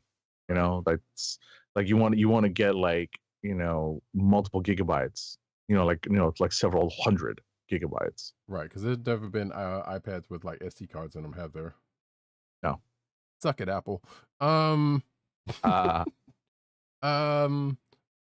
was I gonna say? So your point about digital brings up the fact that you can not to knock this. I'm not knocking this at all because some people still like to read paper copies of things, and that's fine. It's great. I kind of wonder how big is this going to be within a certain section, because you definitely can get all of this stuff digitally at this point, probably cheaper, and certainly if you catch them at the right time. So that, and I know there is more folks than not that are probably reading digital than probably reading paper stuff. I have no numbers against that, but I suspect it's a fairly significant number. I don't know, but I know there's probably a market for this, because I know those books that they were putting in Walmart did fairly decently, from what I understand, because I barely saw those on the shelf off the time. In fact, the last time I was in there, just happened to look, I did see some, but I was like, oh, I didn't know they were still doing them. So there's a space for this, I imagine. Anywho's, Star Trek 500 from IDW sets off a massive Star Trek crossover event for 2025. So, let's see. There's going to be some names involved with this, including the current writers of Star Trek and the Star Trek Defiant. That would be Jackson Lansing, Colin Kelly, and Christopher Cantwell, respectively. But also Patton Oswalt, Max Visaggio, and more apparently is going to be in this, going to write some stuff for this issue, which is going to go on sale September 4th of this year. And as you could probably imagine, there's going to be a bunch of different Star Trek eras represented in this. Oh, including the Dog of War. That's great. In this. So yeah, cool. Next up,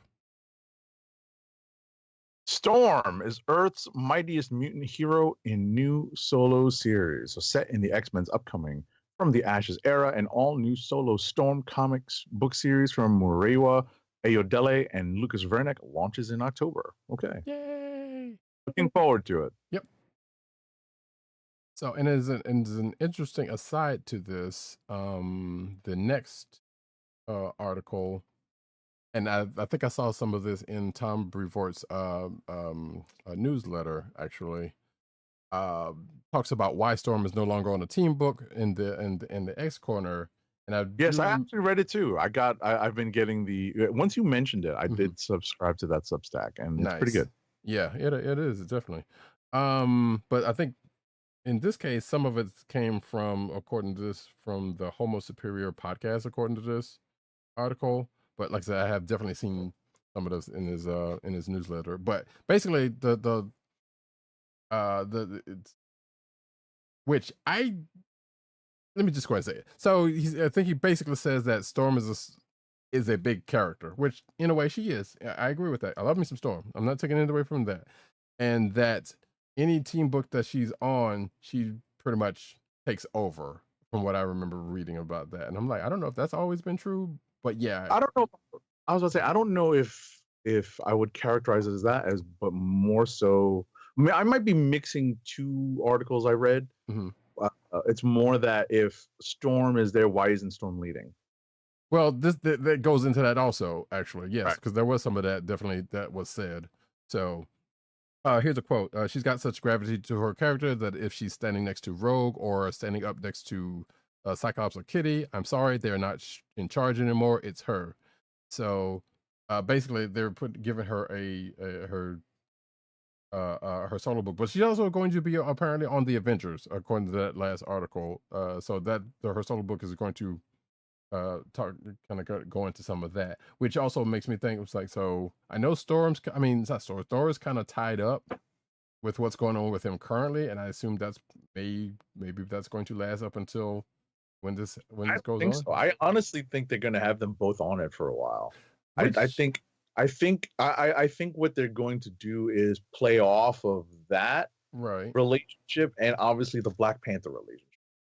Right, which brings me to that next one, because I thought about that as well. It was like, that seems a little heavy-handed in the power set, in similar power set territory. Like, both of them are heavy hitters in their respects, but you know, like, well, you got muscle. Yeah, Thor and Storm. Yeah, we talked about this. It's duplicative and it's not, right? Because obviously, as powerful as Storm is, you don't send Storm after the Hulk. Right, exactly. And that's where the divide is. Right. And that's where the divide is. So you can see it, but at the same time, they still share a power set that's like, well, that's a little much for that. But also, they could do something with that. So I'm not saying that it's a bad move. It's kind of curious more as that. Because I was thinking, well, if they're going to do that, they were going to possibly move Thor to the side, or he's still dealing with the stuff that he's currently dealing with this book. That could still happen, but I don't, like you said, they could very well, have them both on the team and have some sort of dynamic there. But my problem with, now, it's not even a problem. My worry with this book is Storm. Some have argued Storm needed a solo book a long time, and she's had miniseries in the past. I'm worried that it's not going to get pushed, and therefore it's probably not going to sell as well. And then that's going to be blamed as well. Nobody's buying it, so therefore we just had to kill this book because nobody's buying it. But they're also not pushing it, which is a big thing that they don't ever talk about. Well, they always talk about, people are not buying her. They're also giving her exposure in the Avengers too, like kind of crossing over into another corner of the Marvel universe. So, and we'll see how they push the character and her involvement in a solo series, right? Because we'll see how much the two team affiliations play in the solo series, or if they're going to be just doing a solo series that's like kind of off on its own. Right. Those are oftentimes those are the ones that are kind of hard to sell, unless it's a really compelling story. So, we'll see what happens. I'm willing to be patient on this one because absolutely. I'm not saying really want to give it a shot. Right. What I was going to say is, listen, I get it. I get that's like the semi-cynical version of looking at these solo series for some characters. Right. And I understand, there's a lot of history behind that view. and that, creating that viewpoint and that perspective. I would say though that it's interesting that they're using Storm in not in an X-Men team book, but in the Avengers, and giving her solo and seeing if they can push the character that way. Right. Also, well, I guess, and the one other thing that either played in my mind that has very little to do with anything, it was like, well, Brevoort had the X-Men for a whole lot of time. You could have put Storm on the book. I mean, he could have lobbied for Storm being on the book before. That's just me saying that. I'm not, but there's reason for it. He's got the X-Men now, and I'm not saying that, there's probably reasons as to why that didn't happen. What I was going to say is, and sometimes there just has to be a story that sells. There just has to be a story that someone is going to tell, that some writer is going to tell, that's going to sell a miniseries. A story, like I hate to say this, a story like Wolverine in Japan. Well, I mean, it's kind of salient in my mind, right? Yeah, but I think we're gonna differ on something from because of something that I can't quite put into words at this second. But nevertheless, like I said, I have hope for it. Like I said, I'm definitely gonna be checking it out, and I'm honestly hoping it does well. I would really want it to do well, especially if it is actually a good story, like you say. Because definitely, I don't want the book to sell just because it's that character. I want it to be a good story that that propels the book and the character. So, but because like what I said, I feel like still stands. We shall see. Next up, though. Come on, get up there. You want me to take it? Or? Well, if you want to keep putting out your viewpoint. Hey. Marvel announces 2 more X-Men series for From the Ashes relaunch. Dazzler and Storm, since we just talked about Storm getting her series, and also we're getting some more. This article written by our own Timothy Adams also talks about Storm joining the Avengers, and the one book that has not yet been mentioned is a new Dazzler series, which seems to be kind of jumping off of. I'm not sure where the impetus for a Dazzler series comes from, right? And I wonder if it came from a creator seeing Dazzler finally being brought back into the X-Men fold, only to be killed in the Hellfire Gala attack. So like it just, there are times when you wonder what story someone's trying to tell. With Dazzler, why they what pitch got them to get the green light on a series. Well, this might have this line in this article might have something to do with that. But yeah, I thought that same thing when I saw this. There's a line here that says her world tour begins and mutants no longer have a homeland, but they still have a queen, respectively. I feel like you can take that to go from are they going to try to make her out as a Taylor Swift type character? We already got Layla Cheney out there, and she's like intergalactically big, so they can't really go that far with it. But I wonder if they're kind of doing a Swifty type thing with it's possible. Remember, Lila is intergalactic. That's what I'm saying. I said that, yeah. No, but in the sense that they haven't had any sort of. I honestly don't know if they're like what the famous music acts in the Marvel universe are now, because everything is so tied into reality. I mean, yeah. Oh, you mean like actual? Yeah. Actual. Yeah. I don't know. That's good. That's a good question. No, it's an interesting way to look at it. Like, are they going to try to reboot her popularity now? Right. In the wake of the fall of Krakoa, we'll see. Right. I mean, hey, Juggernaut loves her, so I mean, she's clearly gotten through to some people. Going on since the 80s. Exactly. So, but yeah, I don't know. It'll be curious to read. Wait, do we have is there a creator team? I don't think we. don't think we saw that.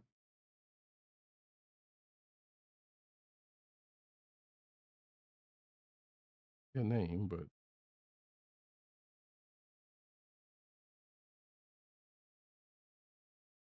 oh, this article also mentions Taylor Swift, so that's interesting. I didn't read that, but Well, there's a rumor that she's playing Dazzler in the new Deadpool and Wolverine movie. I've seen that, and I hope not. God, not that I care about that movie anyway, but she's yeah, I don't see any creative team business on this, so we'll probably get that news later. Anyway, next up. We don't have. I was about to say, it looks like we don't have a creative team yet on Dazzler and Storm. We only have for the original announced X-Men books. Emma Frost and Kate Pryde's From the Ashes team of Exceptional X-Men has been explained. I'm not going to go too far into this, but yeah, this article pretty much goes into at the very least those two characters in this lineup for this team. Excuse me. So oh, it looks like, yeah, it's going to follow Emma Pride. That's a thing. Emma Frost and Kate Pryde as they mentor a group of young mutants in Chicago. And that's going to be the crux of the book. So, and that's pretty much what this article goes into before, you know, going into everything else it talks about with them. Next up. Interesting. The new Wolverine series being announced for the X-Men From the Ashes relaunch is being helmed by Saladin Ahmed and Martin Kokolo, which means that's a pretty good opening lineup of creators between the writer and the artist. And, you know, they're going to be picking it up from Benjamin Percy's run, which has been, you know, has hit some rough patches recently. And, you know, it started out good. I think towards the end it got a little wonky, you know, with the Sabretooth War and the Fall of X stuff kind of tying in.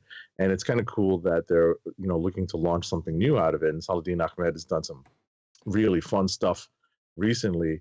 And Martin Kokolo is doing some bang up art on Immortal Thor. That sucks that he's dropping off that to take on Wolverine. Yep. So that's no fun. So, you know, we'll see where where this new Wolverine solo series go. They usually try to take it back to basics, and apparently that's where this is going, with Nightcrawler playing a big role in this series. That's good. Do the next one. I will do the next one. This is the one I mentioned to you earlier, actually. X-Men, John Romita Jr. Homage is a classic Frank Miller Wolverine cover. Well, that's interesting. So, oh gosh. Right. So that's definitely JR Jr. And so this is the new From the Ashes Wolverine #1. And this is definitely a JR Jr. cover.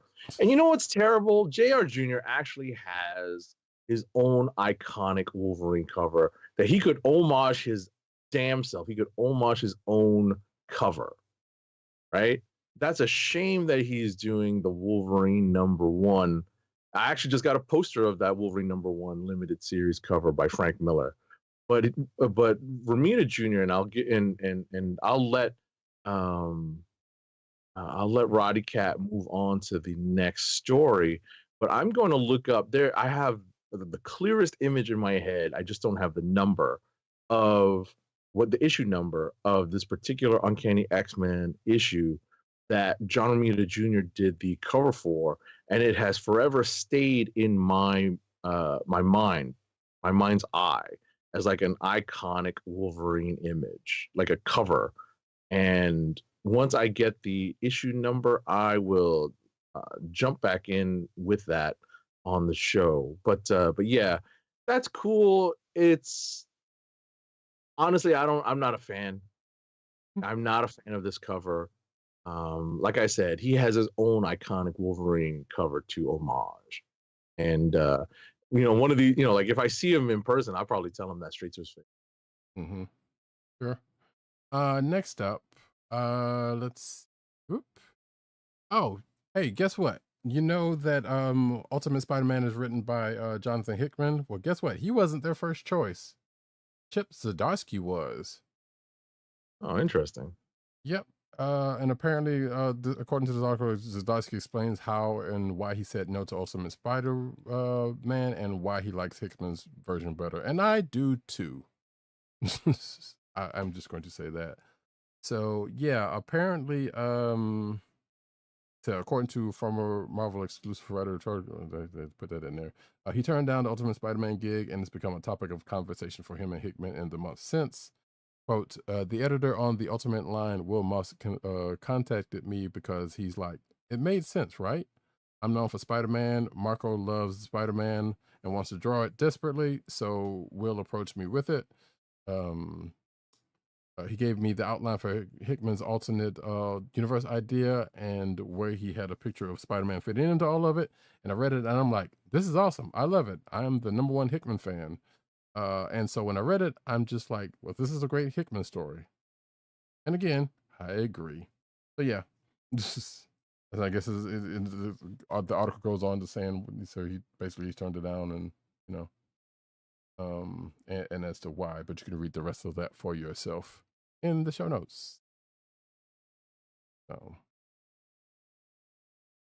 Alrighty, next up, Marvel to launch Young Spider-Man Classroom Heroes for School Kids. Okay, so Marvel's Dan Buckley addressed the resurgence in graphic novels for young readers. Okay, this is in a keynote address at Comics Pro. That's what he said. So apparently, they're trying to implement new programs to distribute Spidey comics to kids.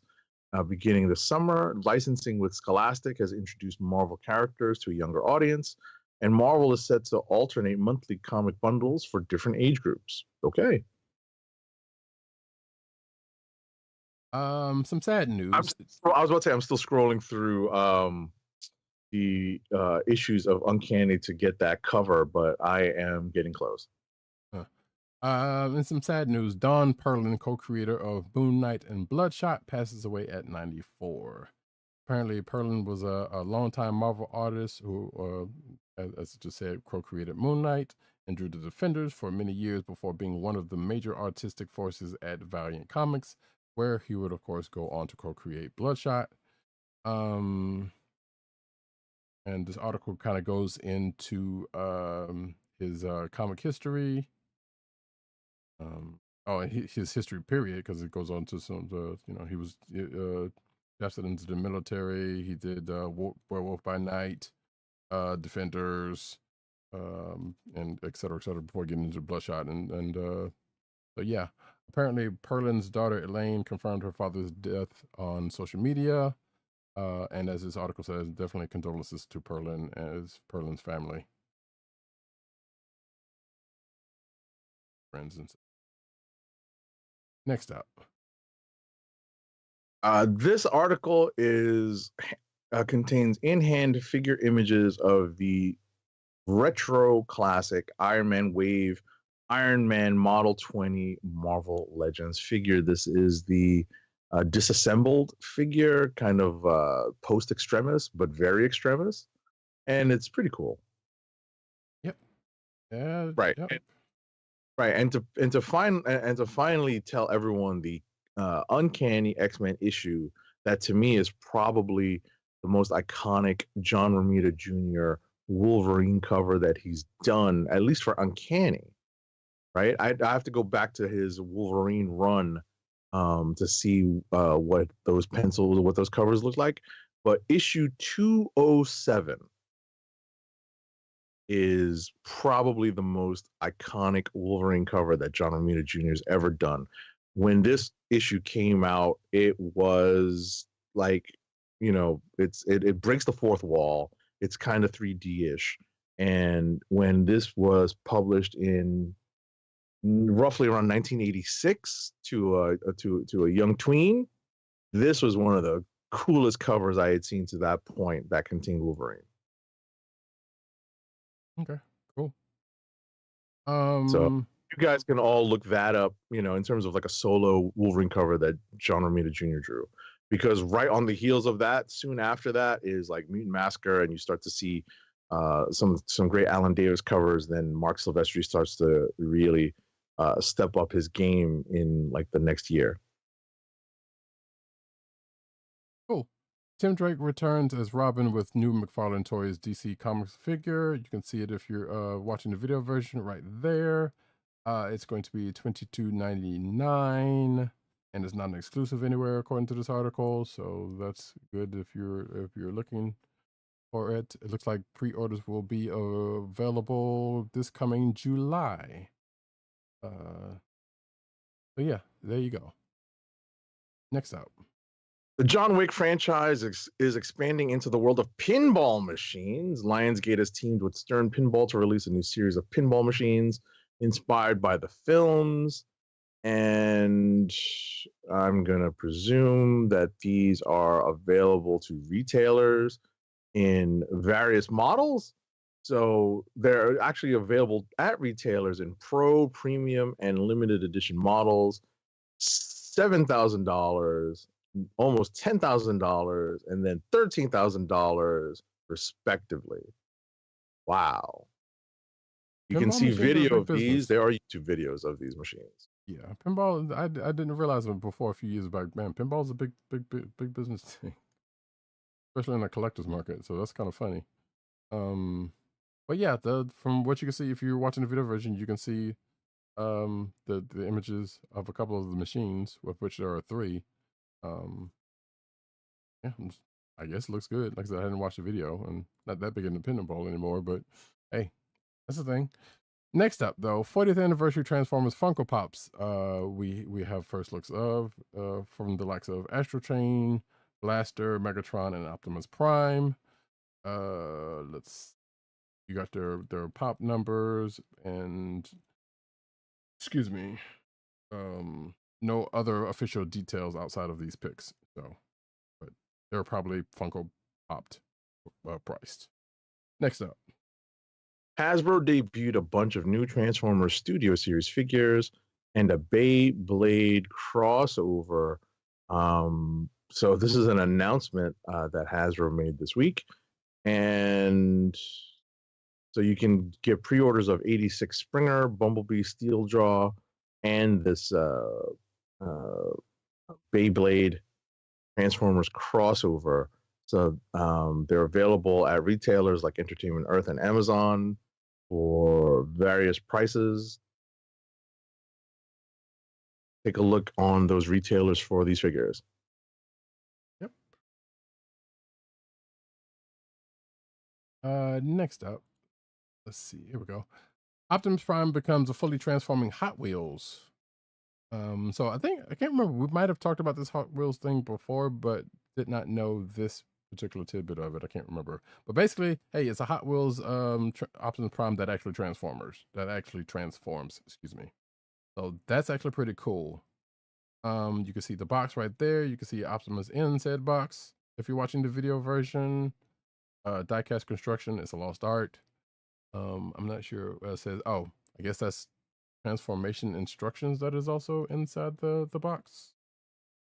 And then there's, yeah, that's kind of cool looking. And you got the dimensions here. It's only 3.5 inches tall and 2.1 inches wide. So it's bigger than.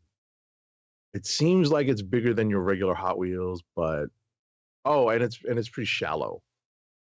Right. There's a lot of depth to it. If you take a look at the figure, at the images, but transformed, it looks pretty solid. That's really cool.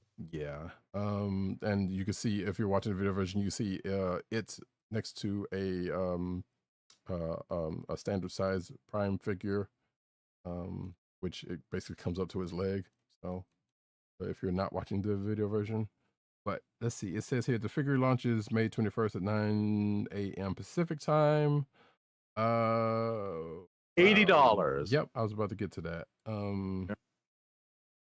According to this article, feels like convention exclusive pricing, and yeah, I kind of agree, but it also takes into account the box that it comes in, and that. So sure. I'm not gonna lie. I'm curious about it. Whether they actually get it. This one's who's next? tempting because it is diecast. Right, and that's the thing about it. So I don't know. We'll see if one happens to come into view. Next up, though, Transformers debuts new take on 86 movie Hero. That's very much taking liberties. Screen Rant, but I know what you meant by it. And they could change everything. Again, Screen Rant. So take that for what it is.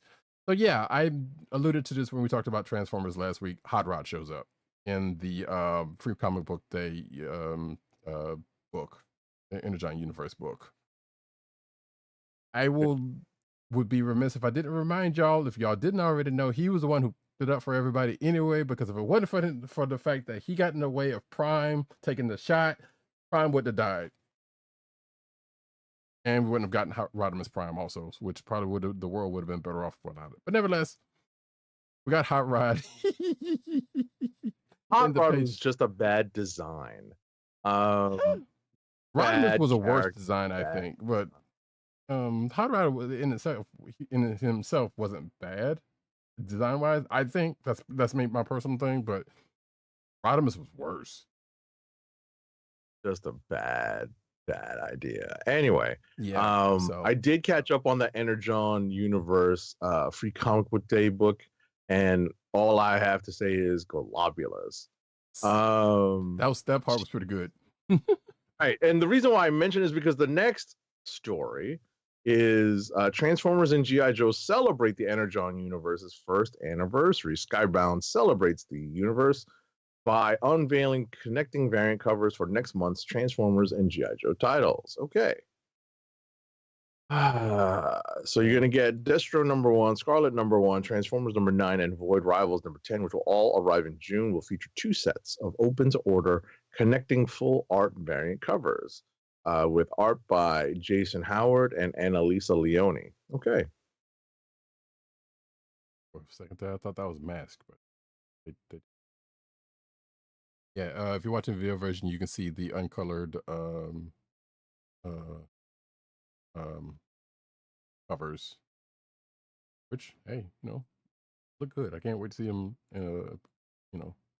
all dressed. Oh, Biker Mice from Mars relaunch gets an even more extreme in new post-apocalyptic toxic Earth. So yeah, this is about that new Biker Mice from Mars book that Nacelle's putting out soonish. So I think that book's actually coming out soon. Do we have a date? I can't remember. Oh, here we go. Expected to release in 2024 from Oni Press, which the imprint, Nacelle's imprint under Oni Press, I guess. And if you're old enough to remember Biker Mice from Mars, the toy line and TV show, congratulations, you're old. So next up. Oh, you gotta love it. I was just talking to Roddykat about this in our pre-production meeting. You have got to be kidding me. The year is flying by because New York Comic Con 2024 badges and tickets. The announcement has come from Reed Pop and Popverse that of the on sale dates. So if you've got certain money to spend and you're a VIP ticket holder, guess what? Tickets are going to be exclusive to you through a link that you're going to get for sale on Wednesday, May 29th. I'm not that fancy, nor am I fancy enough to be an amazing Popverse super fan. And that sale starts Wednesday, June 5th at 12 noon. I am, though, lucky enough to be a rollover fan, having been able to roll over my fan verification from the last year. So my 48-hour pre-sale is going to start Sunday, June 9th at 10 a.m. Eastern. I have it marked on my calendar with alarms and notification. And if you're not one of those people, guess what? You get the scraps and leftovers by joining the general on sale for tickets on Wednesday, June 26th at 12 p.m. Eastern. So I'm looking at the article also has I guess it would be a poster of the who's going to be there. Hanat May is going to be there, so lucky you. Listen, they've updated this since it first dropped because there's some names on this that were not there. I don't think when I first looked at it, but the new theme, but the theme this year is the New York Comic Con bodega. Like it's it's a pretty interesting theme. Right now, Josh Brolin is the headliner. Right. But there's really interesting names on that entertainment list, like Hot Anime, Marissa Tomei, who is a native New Yorker, but also Peg Bundy, Katie Sagal. Yep. Very wild. So, but yeah, no, there's a lot of returning guests that are kind of New York Comic Con regulars, like Jim Lee, Art Adams, James Tynion the Fourth. You get, Zdarsky, Amanda Conner, and Jimmy Palmiotti are New Yorkers, so you'll see them a lot at New York shows. Of course, Kevin Smith and crew. I've never met Kevin Smith, so that might be someone I go and check out. I don't think I have some Daredevil stuff to try to find that Daredevil run that he did. Right, and Jason Lee and Jason Mewes, of course. Stitchy Boochies. Exactly, and apparently this looks to be okay. I'm reading some of the names, and it looks like there's definitely probably going to be a reunion of oh shit, now I forgot the fucking movie name. Clerks? No, well that too, but no. Mallrats. No. Kevin Smith movie? No, I'm not even thinking about that. Starship Troopers. Oh, okay. Yeah, because you got Casper Van Diem, Dina Meyer, Denise Richards, all up in there. So there's definitely going to be a Starship Troopers thing going on there. I would have off of that. I was about to say they have Freddie Prinze Jr. and Rachel Lee Cook. So isn't that what's the name of that movie? Is it She's All That? Yes. That's they're gonna be doing photo ops together. Yeah, I would assume that's the thing. That's probably going to be also a thing because of that. So, some names, but the list goes on. You can, if you're in the area, you can check. Right, and it's still early. It's still early. We're still going to see more names get added to this, especially on the comic side. The entertainment side's a little different because it's New York and it's in the fall. So sometimes you'll see names come and go, and sometimes it depends on if there's something for them to promote. Who is Noel Fisher? You know? I don't know. Yeah, I don't know. Either way, but that's New York Comic Con. We will be definitely talking about that as it looms closer. And that, folks, is the end of the news section. Can we get one more ad read? Our last ad read of the night, because it's been a long night. Keep our podcast free by shopping at Amazon. Visit CSPN.US and click the Keep Our Podcast Free link at the top of the page. From there, scroll down and click on the Amazon link to shop. Purchase items from Amazon as you normally would, whether it's books, music, electronics, jewelry, apparel, etc. For every purchase made on Amazon through our link, Amazon sends the CSPN a payment. It helps us keep the Comic Book Chronicles podcast free for our listeners at no extra cost to you. Amazon.com through CSPN.US. Do it today.